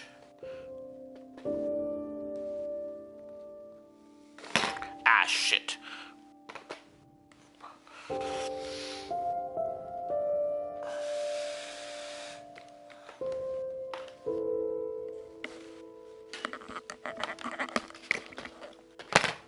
Fuck. Relax. Stretch. Ah. Fuck.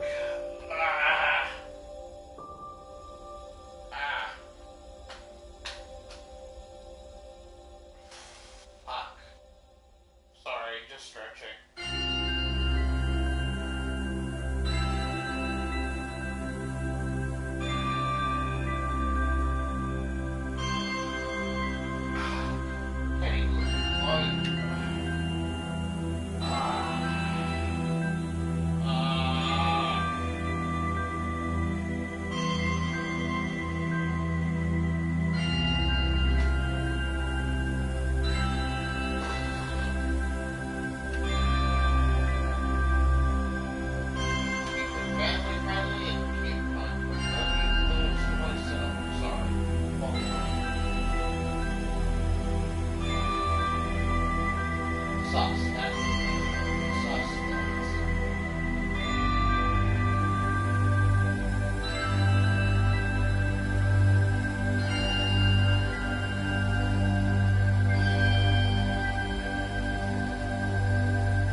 dude's just chilling.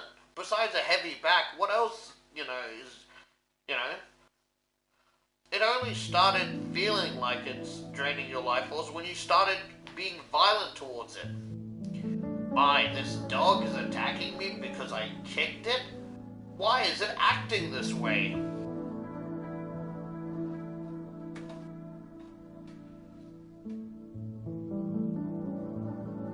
I mean, you got mad because you lost a game, destroyed said game.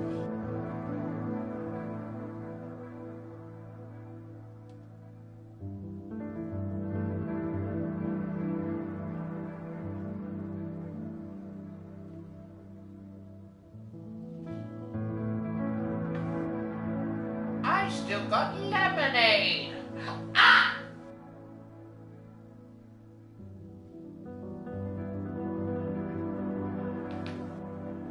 The cracking in my ankles are satisfying.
Yo, welcome back.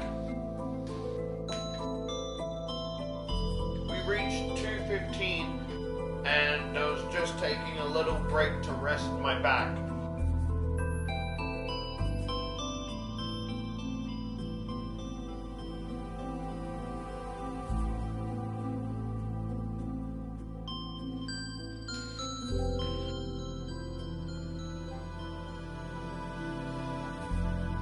Okay.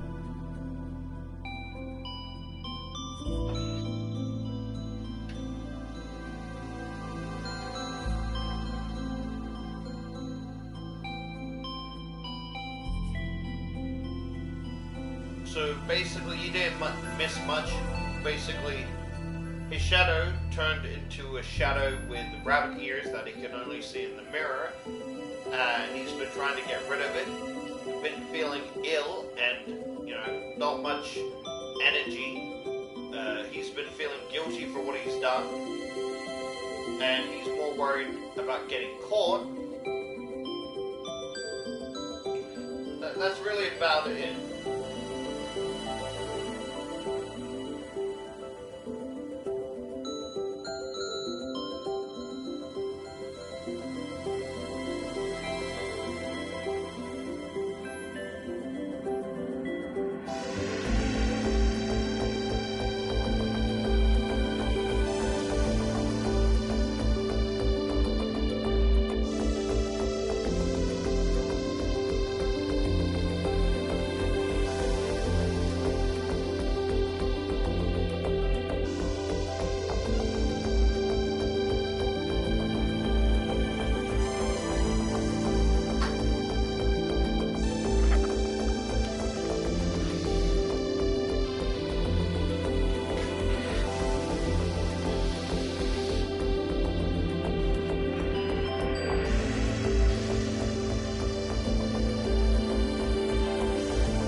So we're 116 to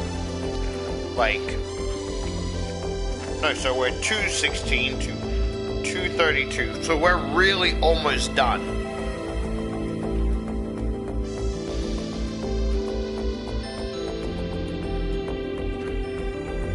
He's also made a new friend.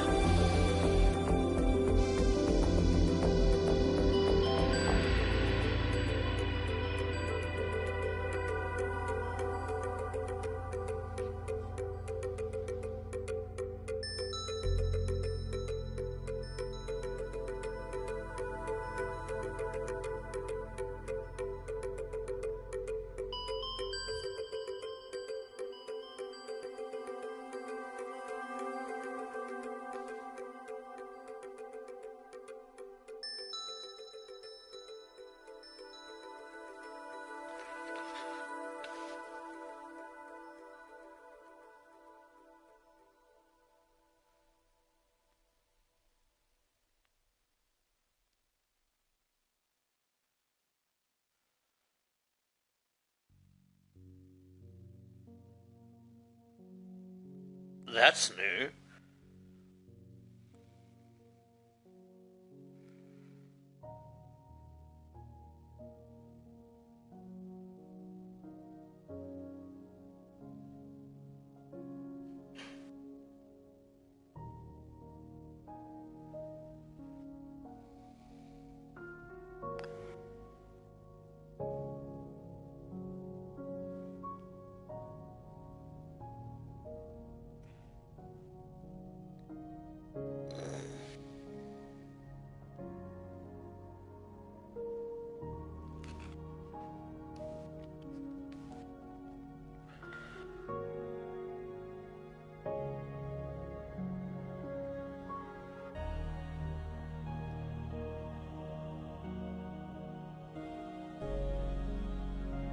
Also interesting, apparently a person named Dan owns this Freddy Fazbear's restaurant.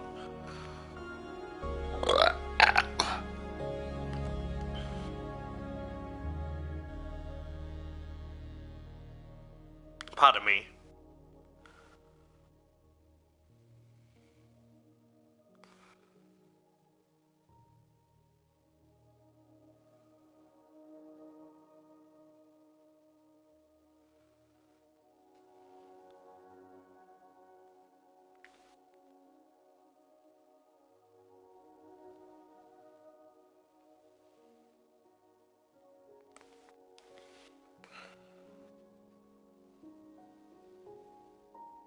I'm tired.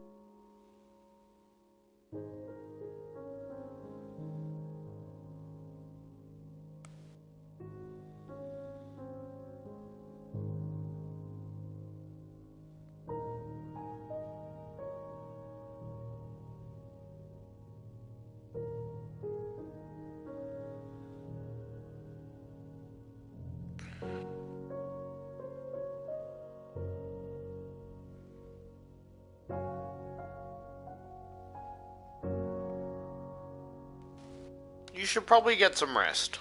I'll be here tomorrow.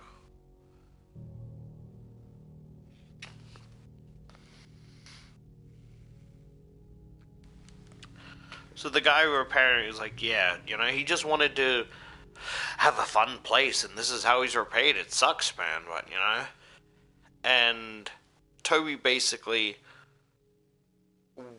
ran into the bathroom, and locked the door, and is just like, I wouldn't say hyperventilating, but is freaking out. Is like, I took it. No, I did not take it. It decided to come with me. And he's staring frantically into the mirror, right?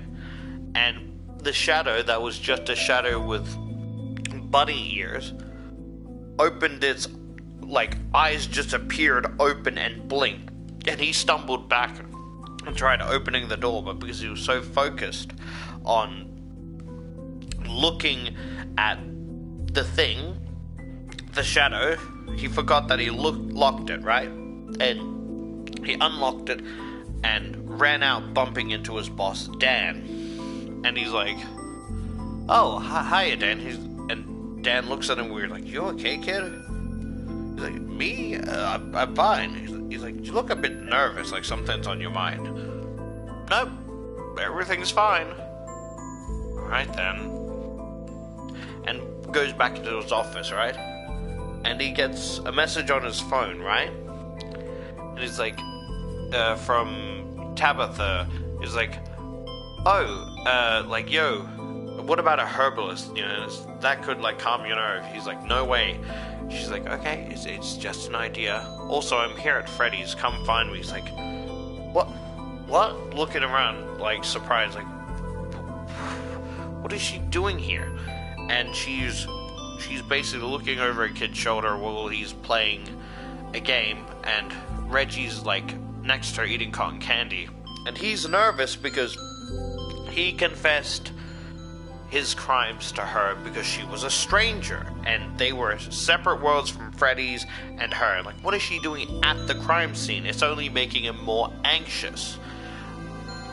And yeah, he's like, what are you doing here? She's like, oh, I've never been to a place like this before. My parents aren't really into places like these. It's a family pizza restaurant, I assume she does with quotation marks. They're vegans.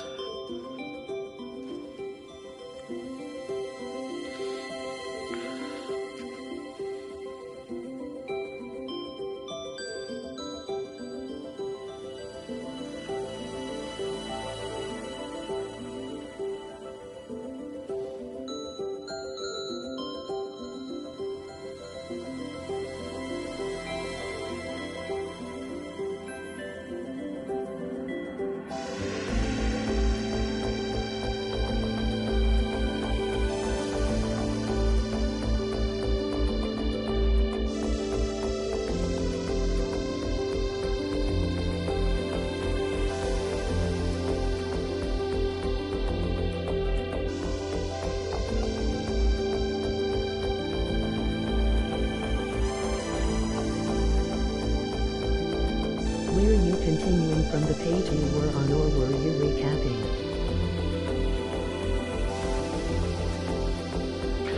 Yeah, well, I was recapping before, but I was also continuing, the page I was on.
Yes, she says, like, her family's vegan, so that's why she's never been to, like, a family restaurant.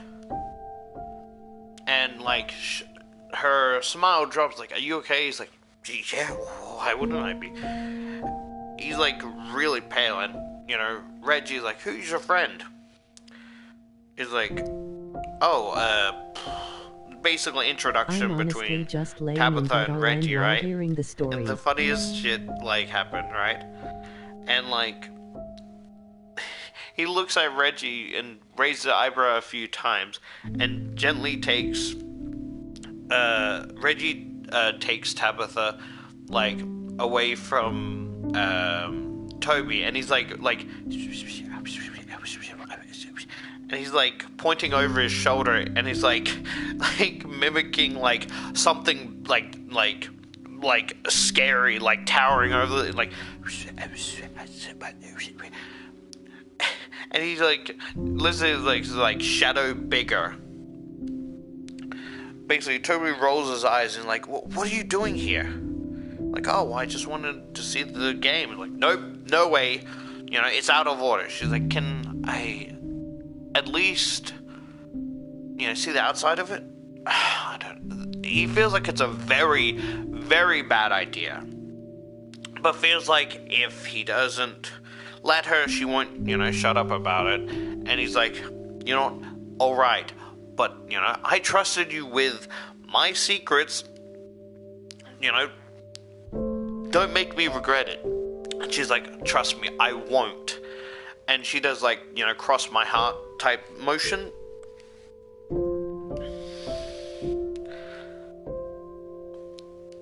And, sorry, and she's like, oh, the logo's kind of cute. It always seems innocent at first, and then, it's something dark and scary to a friend. She asks, how do you feel? He's like, well, I feel like I fucked up. I feel like it's constantly there. I feel like it's haunting me.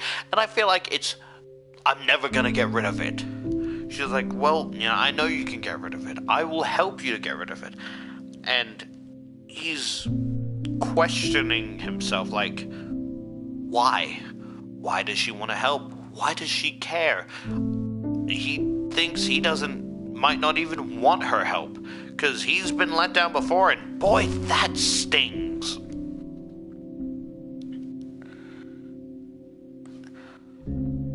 Oh, yeah, this story, gonna be honest, I'm kind of glad that you weren't here for most of it, because a lot of the stuff he did to try and like get rid of it is it's bordering on slightly self-harm, and that's an understatement.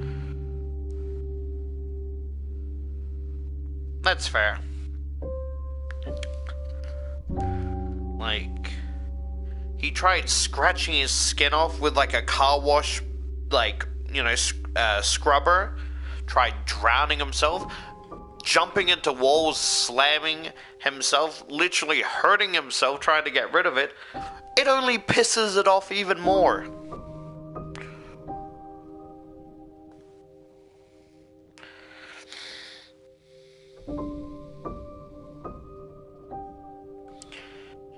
Toby was running from someone or something. He was in a park at night. The pale light of the full moon washed across the scene. I don't know why, right? But when she says, seems so innocent, but then you know it's something dark and scary, right? I don't know why, but my brain instantly switched to the intro to fucking Pizza Sim.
So this part has to be a nightmare, but I want to read it because how it plays out is literally,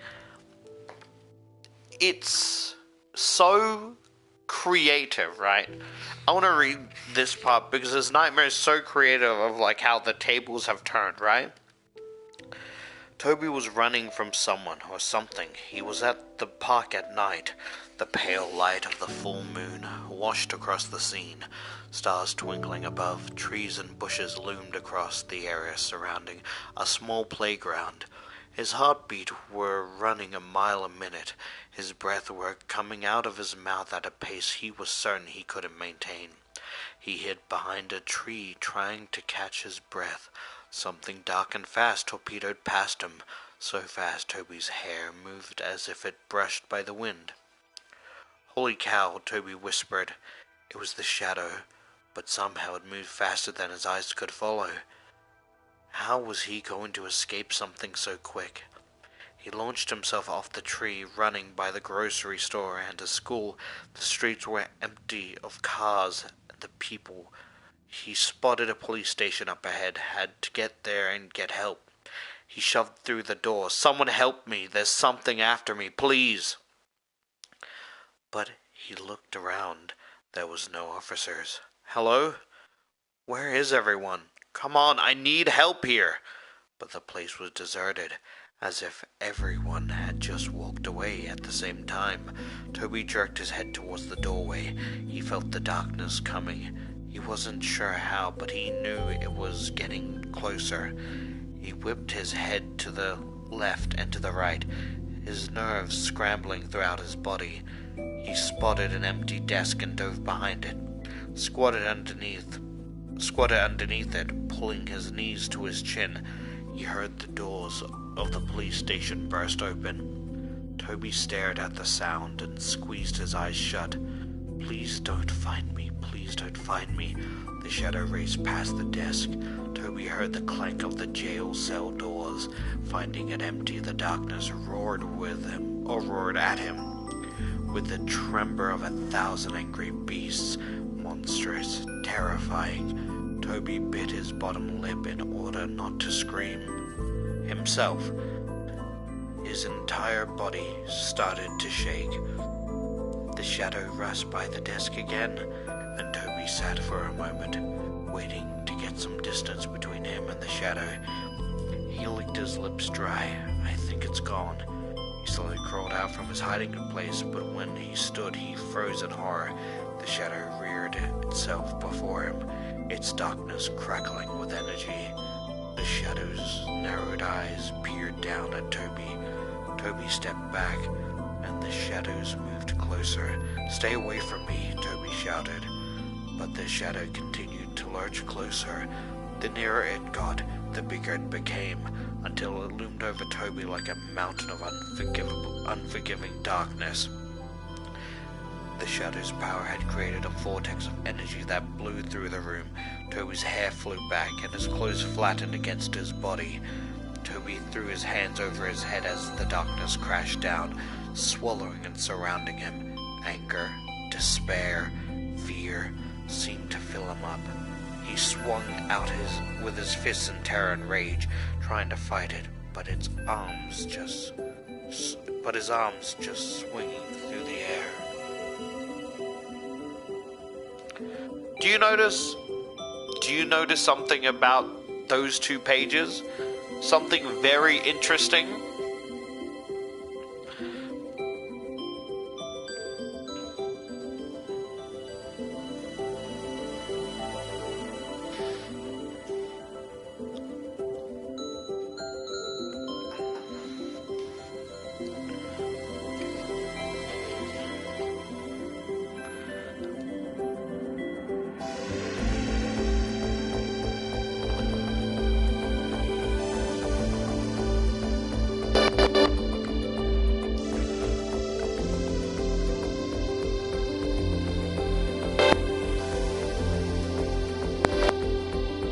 There we go. Hopefully my mic's working.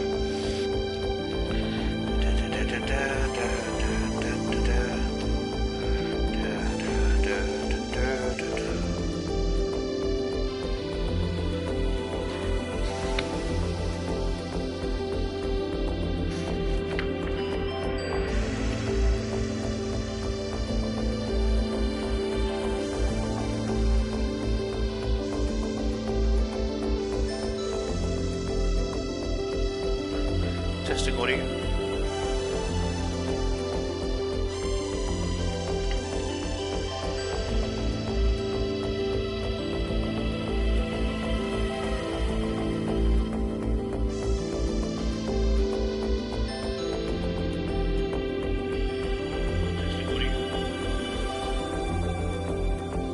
Took a while, I'm a bit delayed, sorry. Let me find it.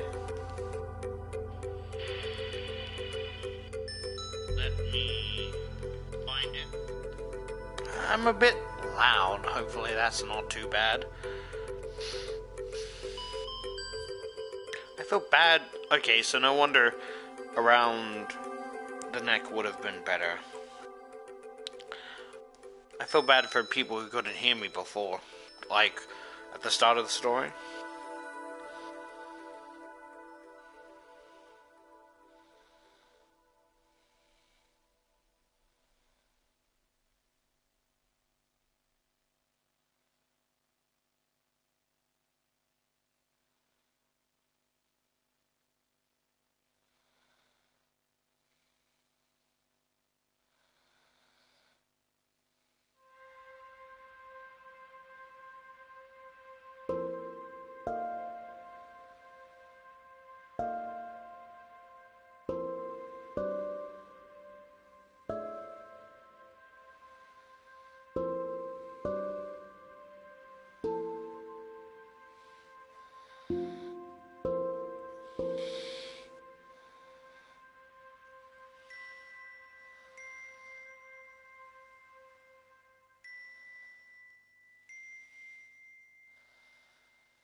So for anyone that's here, right?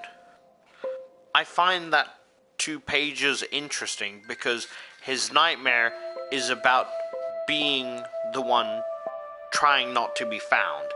He couldn't find the rabbit, and so he lashed out. And now he's running through the park. Fuck off! Sorry. He's running through the park, he's running past the school, the playground, into the police station. You see the irony in that? He's the one trying not to be found now.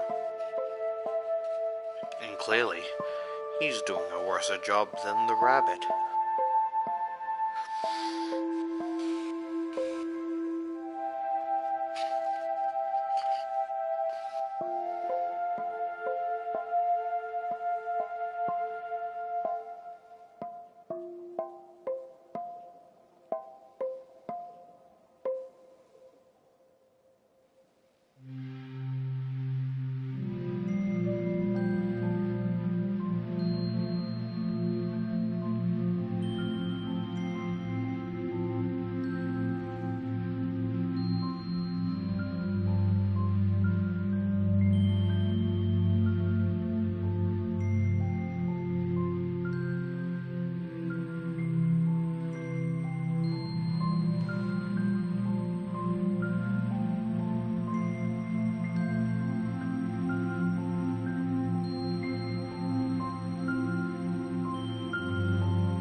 Sorry, the pages are a bit flimsy because we're near the end.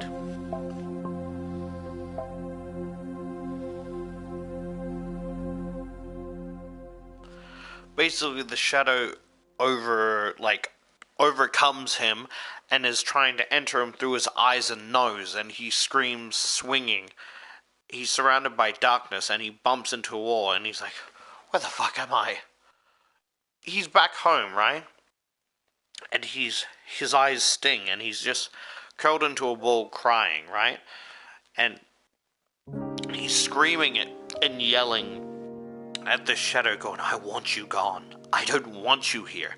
Leave. And proceeds to take off his shirt and dig his nails into his back, trying to rip it out, drawing blood down his fingers. But he knows that's not, what's going on. That's not going to happen. It's here to win, and it's going to win at all costs.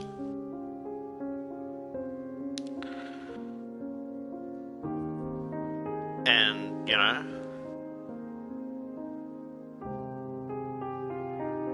Connor's like, dude, Tobes, what is up with you lately? He asked as Toby walked in the kitchen. He's just eating 2 fucking breakfast sandwiches.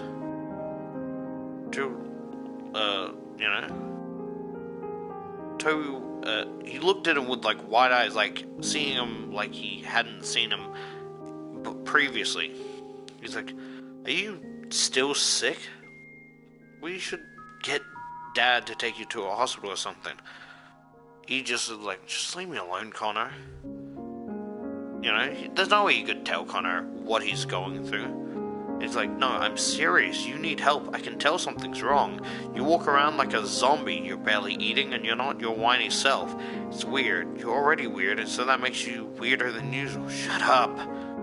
Toby made a face like, don't act like you care. Connor's like, what? What do you mean? What do you mean? I care? And, Toby rebuttals, whatever. You only care about yourself and how you think you're the best at everything. And he's like, that's not true. And just because I'm good at stuff, a lot of stuff, you don't have to get all bent out of shape. Bent out of shape. Toby gives a small laugh. Every day of your life, you tell me how you're the best and I'm nothing, and that I'm a loser. Connor's like, didn't have anything to say. He said, okay, look, well, I'm pretty close at being the best. No, you're not, Connor. You're not. You're not the best. And I'm not the best. You only think you are because for some reason you and Dad think you're so great. So pathetic is more like it. He rolled his eyes. Nah, this is about Dad, isn't it? You're jealous. What? You're jealous because Dad and I spend a lot more time watching sports. Dad always invites you to watch with us, Why don't you hang out with us instead of barricading yourself in your room? You don't even know what you're talking about, so stop! You know it's true, but I'm not going to argue with you when you're practically ready to kneel over at any minute. Do you even know how stupid you always sound about being the best at everything? There has to be someone out there better than you. You know that, right? Whatever, Tobes. Listen, I told you, I'm not going to... You listen! He pointed a finger at Connor, ticked off and tired of all the dumb things that came out of his mouth. Just so you know, there's a new game at Freddy's, and I'm playing it right now, and I'm winning. Yeah, It was a half-truth. Toby was still playing this hide-and-seek game with his shadow. He'd just taken the game home with him. He was pretty sure the rabbit definitely winning, though. But Connor didn't have to know that. Connor tossed his sandwich on his plate and crossed his arm. Oh, the truth finally comes out. There's new games at Freddy's and you didn't even want to tell me so you could try and beat me at something. Newsflash, little brother, it doesn't count until I've played. And once I do, I'll beat it and take my rightful spot at the top. See, he's got a point there. Like, what was he really expecting? You're like, haha, I'm finally, like, haha, I played this game before you, and I finally, beat you at something because I got the top score. He's just gonna play it and get the topper score. What are you gloating about?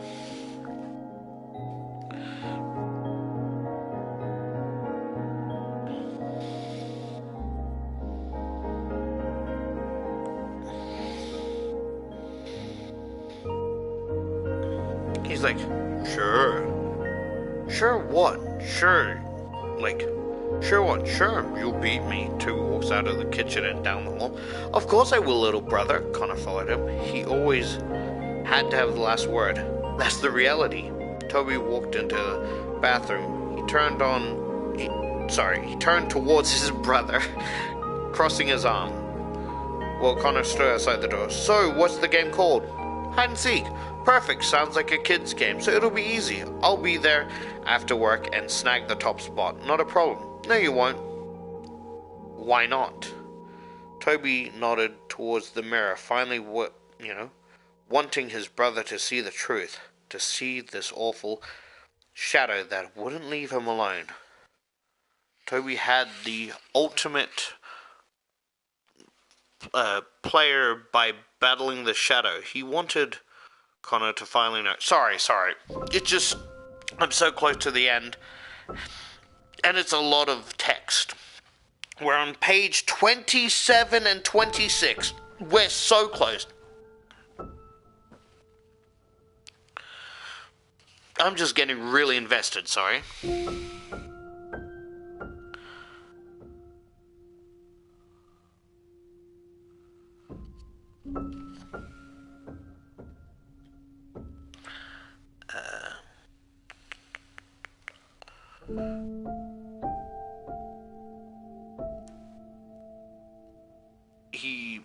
He looked, no wait, let me read this first, sorry.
Kind of fucking hypocritical.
Yeah, but like, I don't know. It seems kind of hypocritical, right? So I'll read page 26, but I'll try and baby bird page 27 because it has less dialogue. Player by battling the shadow. He wanted Connor to finally know. He looked back at Connor. Because I'm still playing and I'm going to win if the last thing I do. He pointed his fingers at Connor. I'm going to beat you, Connor. You just wait and see. I'll be the winner and you'll be the frickin' sole loser. It's going to be the best day of my life. Do you hear me? The best day of my life. Pardon me. Connor didn't look at the mirror. He just stared at Toby with wide eyes. I see.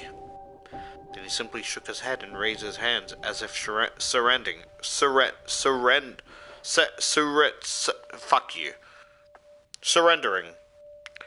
You know what, Tobes? Fine. Go ahead. Beat me. I want you to. Tobes' mouth dropped open. What? I give up being the best. It's getting old. Fighting with you all the time. I mean, dude, have you looked at yourself lately? Really looked at yourself in the mirror? You look sick and exhausted, and you're still fighting with me like it's all that matters in the world instead of your health.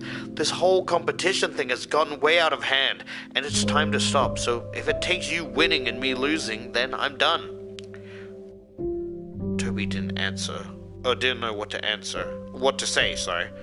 Anyway, I got to get to work. If you need to stay home, do it. I'll tell Dad you were really sick. Just get some rest. Little brother. Connor turned away. Toby watched Connor walk down the hallway and disappear. He then heard the front door. Connor didn't care to be the best anymore after all the games and competitions, which is literally the fucking hypocritical, right? He makes it about everything like it's the most important thing in the world. But now that, like, you try and battle that to the point that you're, like... And I know he's like, oh, your health. But he didn't stop to think about Toby's mental health. But as soon as his mental health starts, you know... I was going to say not attracting, but, like... affecting his physical health, then it's the thing he cares about because he can see how bad his words hurt him, but not when it's mental.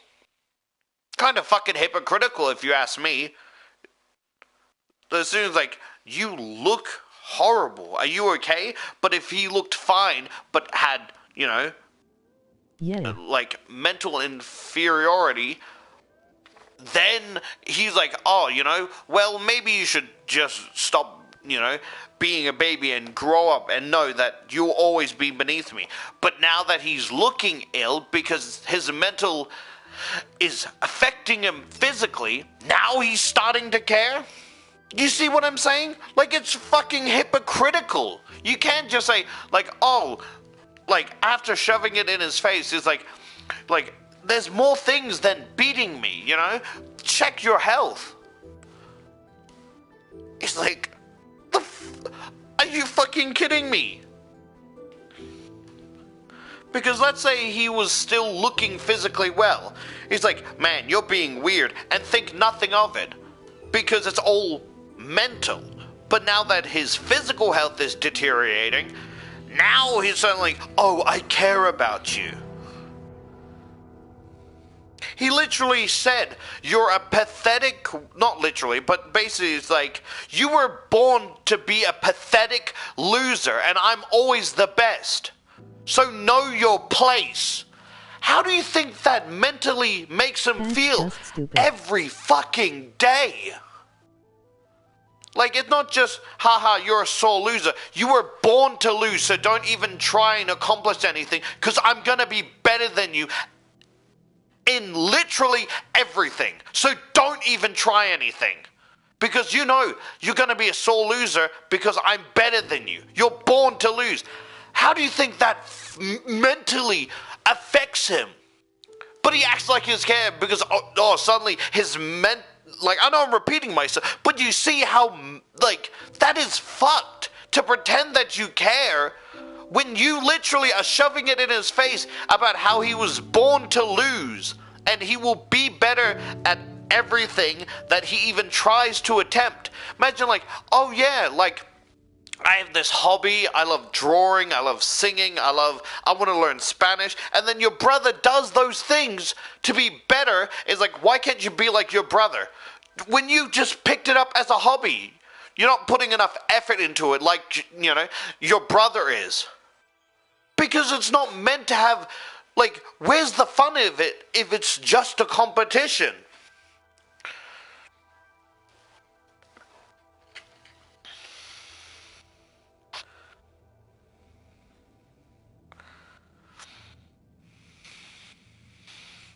Also, the competitive part of my brain is thinking, you can't just drop out and go, you win, because there's no satisfaction in beating you to prove that I'm better. If you go, okay, I forfeit, you technically won the competition, but there's no satisfaction in it.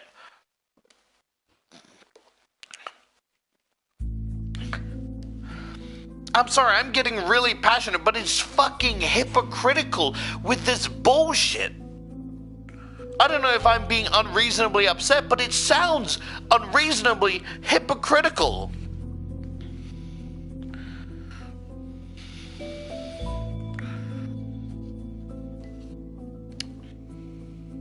By the way, since you call me SP, should I call you a LOL? And then he looks himself in the mirror.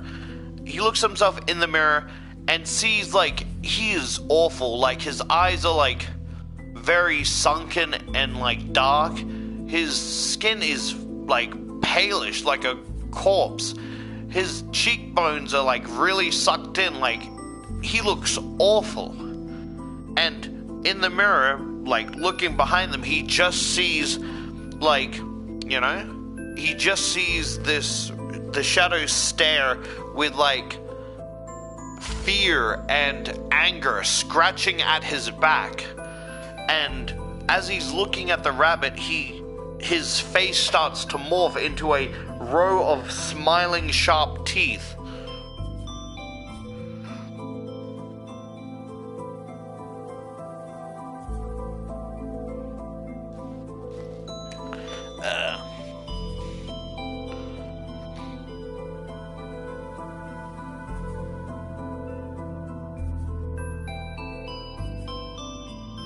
Alert. I don't know what the alert part means. I mean, it's really up to you. It's like, sometimes I usually give nicknames to people for multiple reasons, right? Sometimes I have this other friend named PZ, right? And I nickname them because they keep changing their name and it's hard for me to, like, you know, it's hard for me to pay attention. So, like, PZ is like, when they change their name, I still keep the nickname to remind myself that's who it is. Because when they changed their name, I thought they were a completely new viewer. I didn't know, you know, I'm like, oh, you know this, like, oh, hey, Henry, you know this person? Like, oh, yeah, it's, you know them as well. No, I don't. This is the first time I've heard that. I'm like, oh, no, they just changed their name. That doesn't narrow it down to who it is. And then they play this game of, like, yeah, but, you know, it's like, instead of being direct, so, like, because, like, the thing is, right,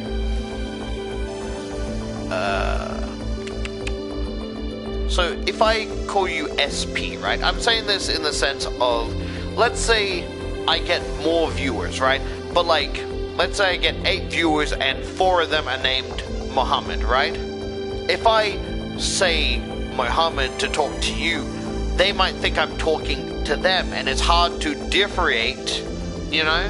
So SP is like a nickname, so you know what your nickname is, I know what your nickname is, and it's easier to differentiate you from other people to not get confused. Does that make sense? I mean, if you want to call me alert, that's I don't know why you would call me alert, but that's completely fine. Although I may have the mistake of not responding to it due to not being used to being called alert or owl or whichever. But it's entirely up to you if you wish to do that.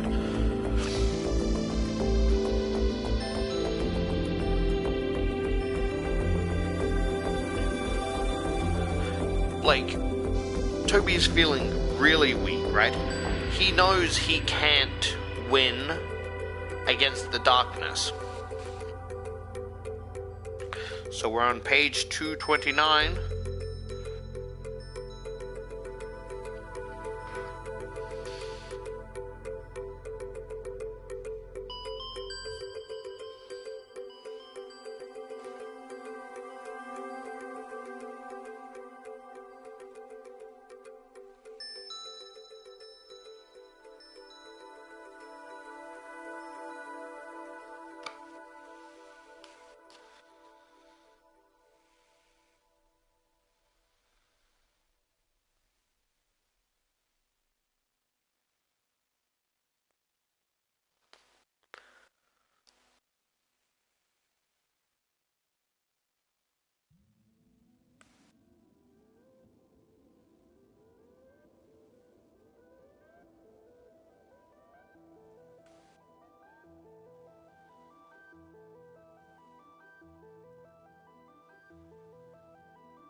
I mean, if you will never change your channel name, I'll just stick with Geezy.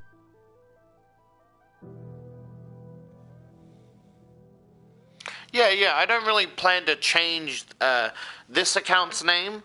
I plan to make a second account, as I've stated, but yeah, this name's most likely changing. Oh, not changing, sorry. It's not changing.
So he feels terrible because, you know, he feels like he's alienating himself, right? And this focus on becoming a winner and this game of cat and mouse, it didn't matter in the past couple days due to, you know, the shadow, right? And sure, maybe jealousy of his brothers and father's relationship was a part of it, right? But all the isolation himself,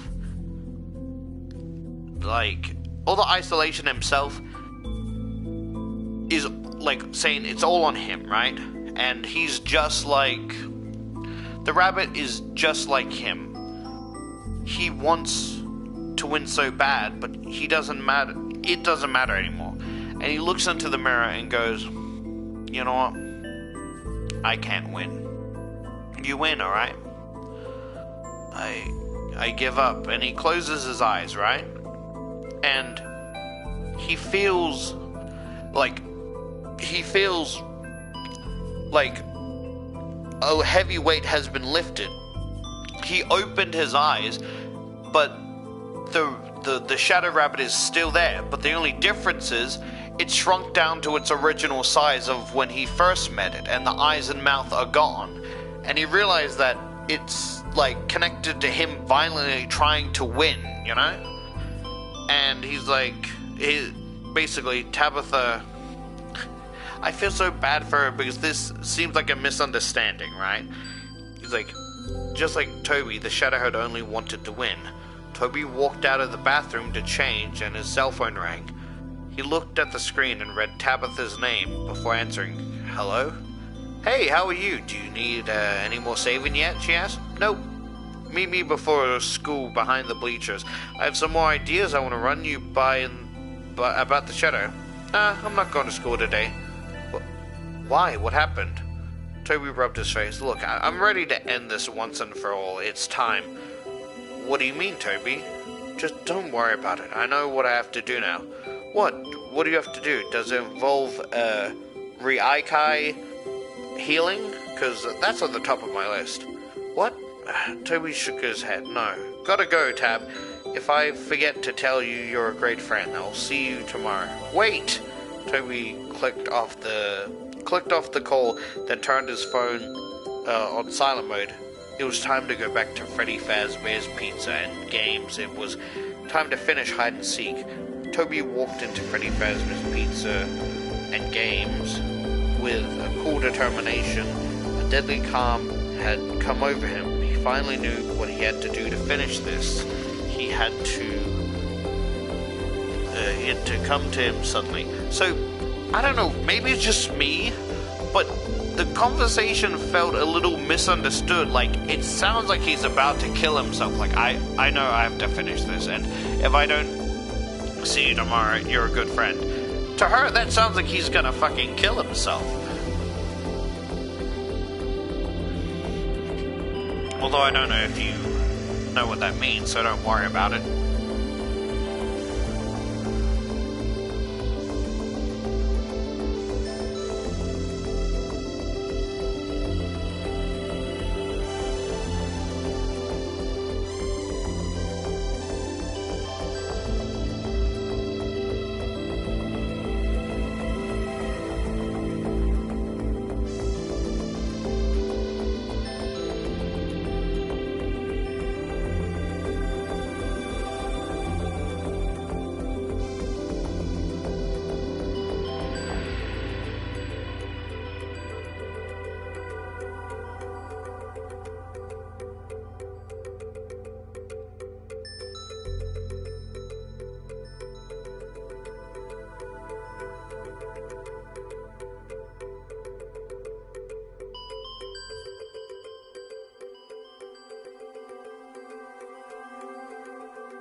was so focused on, like, beating the game, you know, he's, like, forgot about the end game.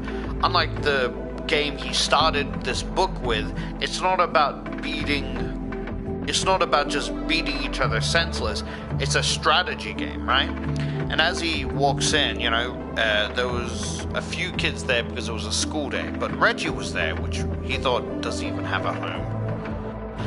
And he's like, so you haven't gotten rid of it? He's like, yeah, but at least it's smaller now. It was like, dude, it was massive before, you know? He's like, yeah, I have to finish what I started. Like, what do you mean? Like, oh, I gotta finish hide and seek. Like, oh, that's the game you broke? Yeah, but how do you know, how will you do that? He's like, I'll figure it out. He's like, respect, man. And he, you know, puts his fist out and they fist bump. And as he's walking away, Reggie calls out Toby's name, right? He's like, yo, can I have that girl's number? He's like, he shook his head and basically continued to the area where it is. And I don't know what he says. It's locked, right?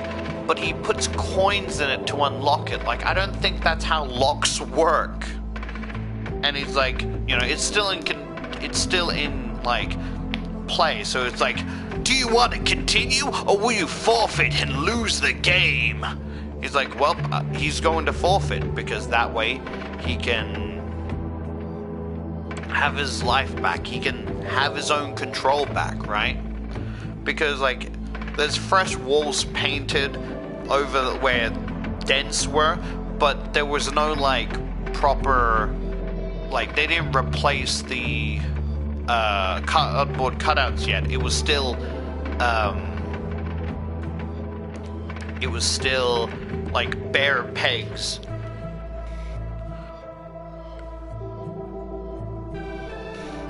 And the last page, he's like, then he'd be free.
What the fuck?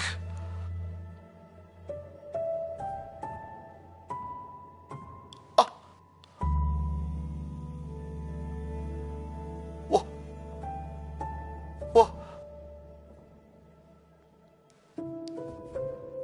What the fuck?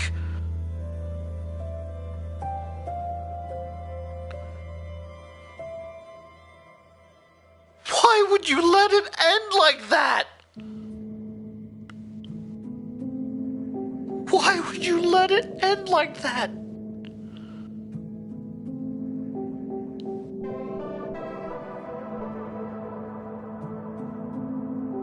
Oh, you're saying Blackbird got a happy ending, so fuck you with the rest of the two stories? Why? He was almost done! And That's how you end it?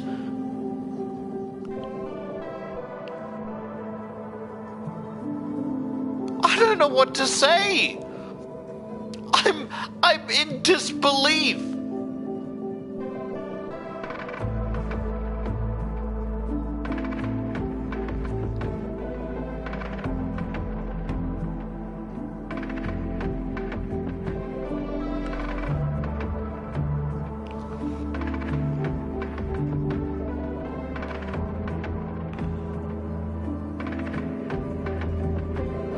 Like, I'm gonna be honest, you could cut half of the text and kind of leave it on a cliffhanger.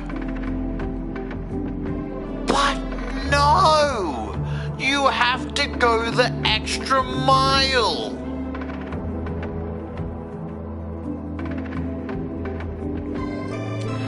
He had character growth and you threw it away!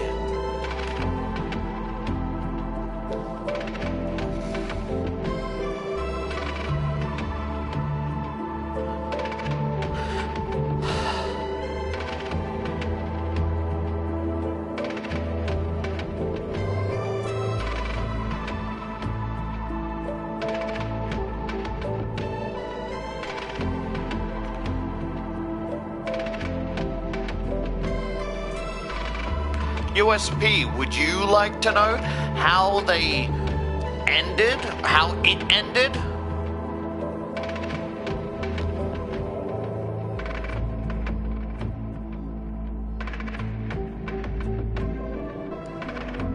Because he just couldn't let it go. He just couldn't let it go, could he?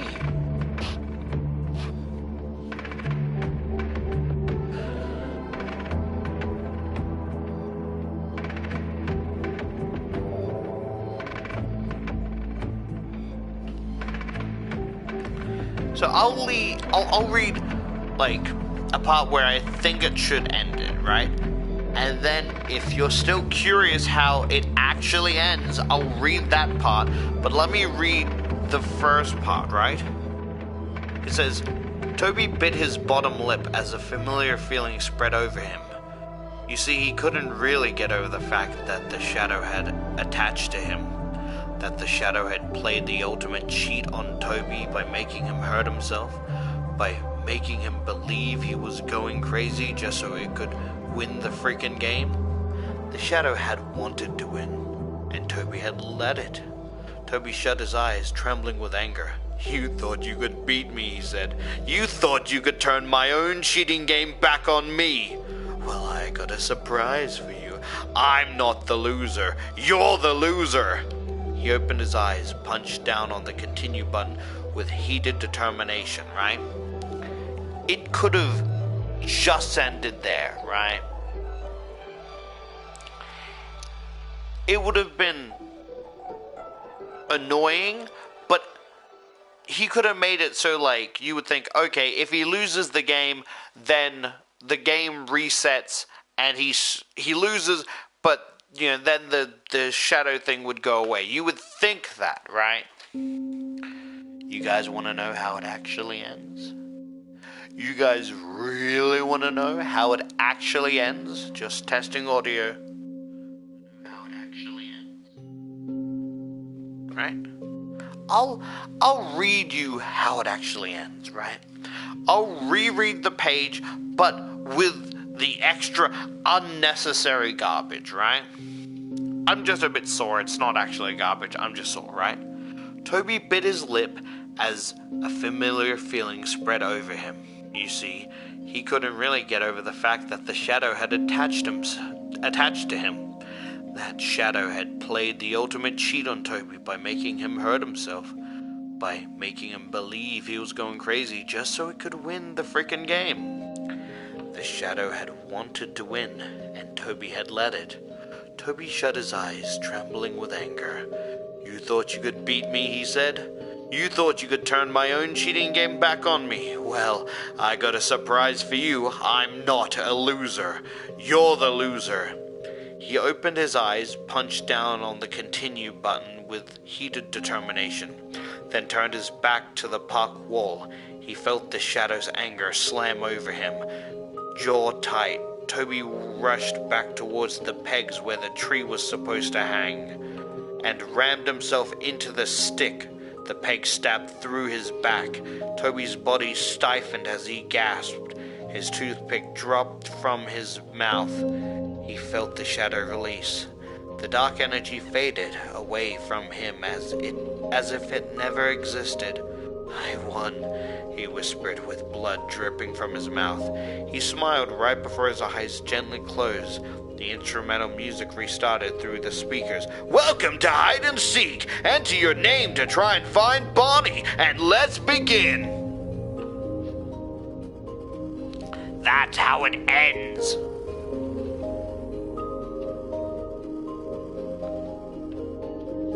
And there's a bunch of extra pages for the Stitch Wraith, but I'm not reading that just yet.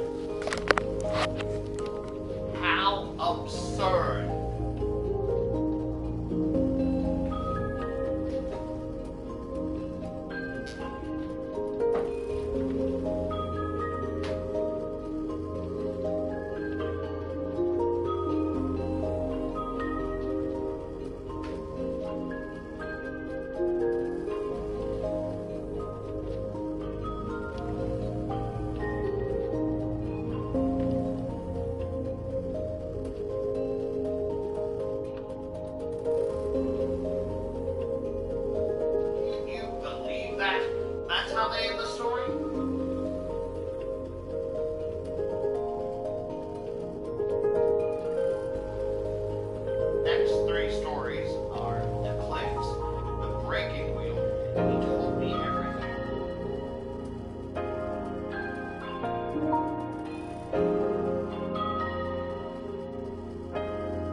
Honestly, I don't want to say, like, I can't even remember, hide and seek. I don't think that's the worst story, but it's definitely tied with Blackbird. I guess, because I felt so emotional with the real Jake, there wasn't much emotion, completely drained from me for hide and seek. It was a good story, really, sorry, forgot, you probably can't hear me from that distance. It's a good story, a really good story. I just felt numb and hollow. There was a few, these books make me feel a little bit of emotion of concern for the character, but a lot of these aren't really a big impact. The real Jake was. I feel like I'm a bit biased and I have to put hide and seek behind the real Jake, mostly because the whole sucker punch with the real Jake. No. Hide and seek behind Blackbird, right? It was such a sucker punch that all my emotion was just wasted on that story, in a good way. But if it wasn't for that, I would definitely rank hide and seek higher. But I just feel nothing more than shock. But I guess nothing more than shock, really.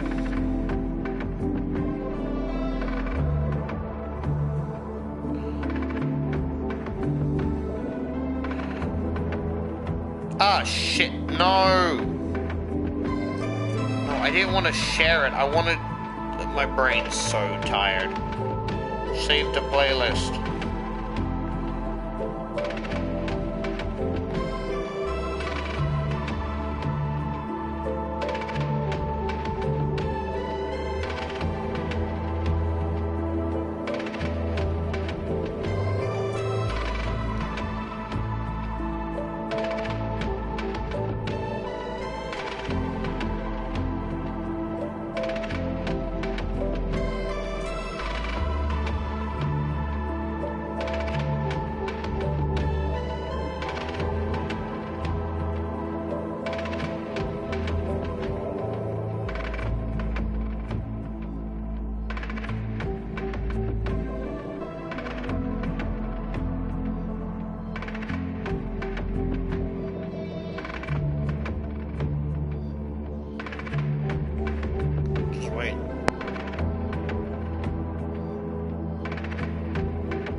I'm just trying to think of what to do next. There's definitely Five Nights at Freddy's 2. I might not be doing Sister Location anymore.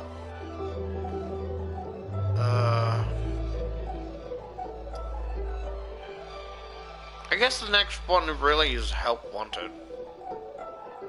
Or, maybe the fourth one? But I'm not too sure.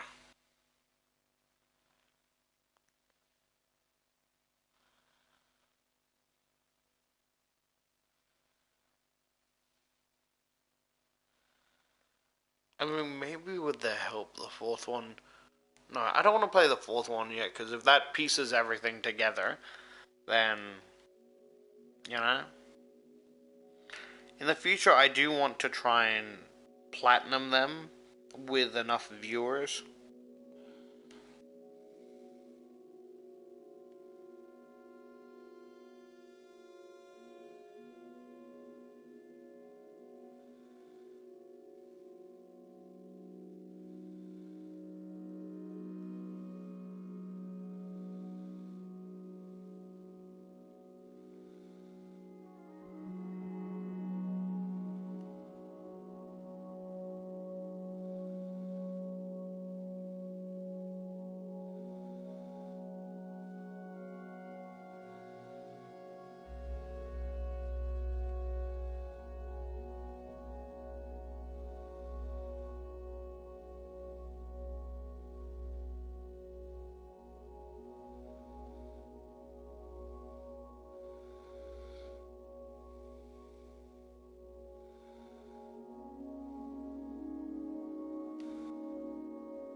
Yeah, so anyway, so that should be...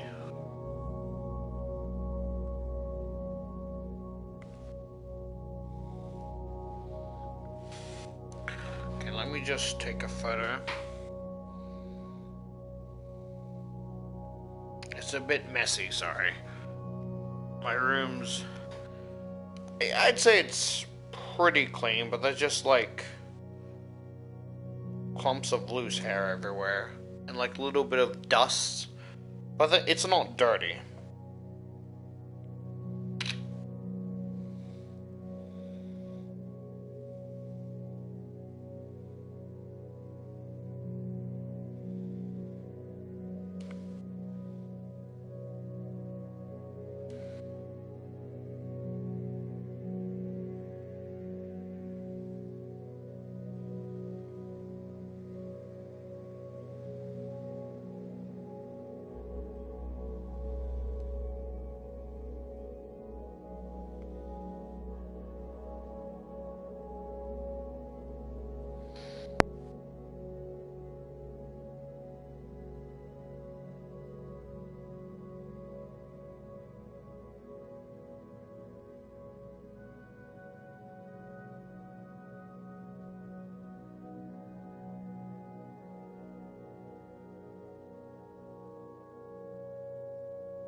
Yeah, so that's about it for today. Or I'll probably be doing other stuff, but I don't know if they'll be like Five Nights at Freddy's related.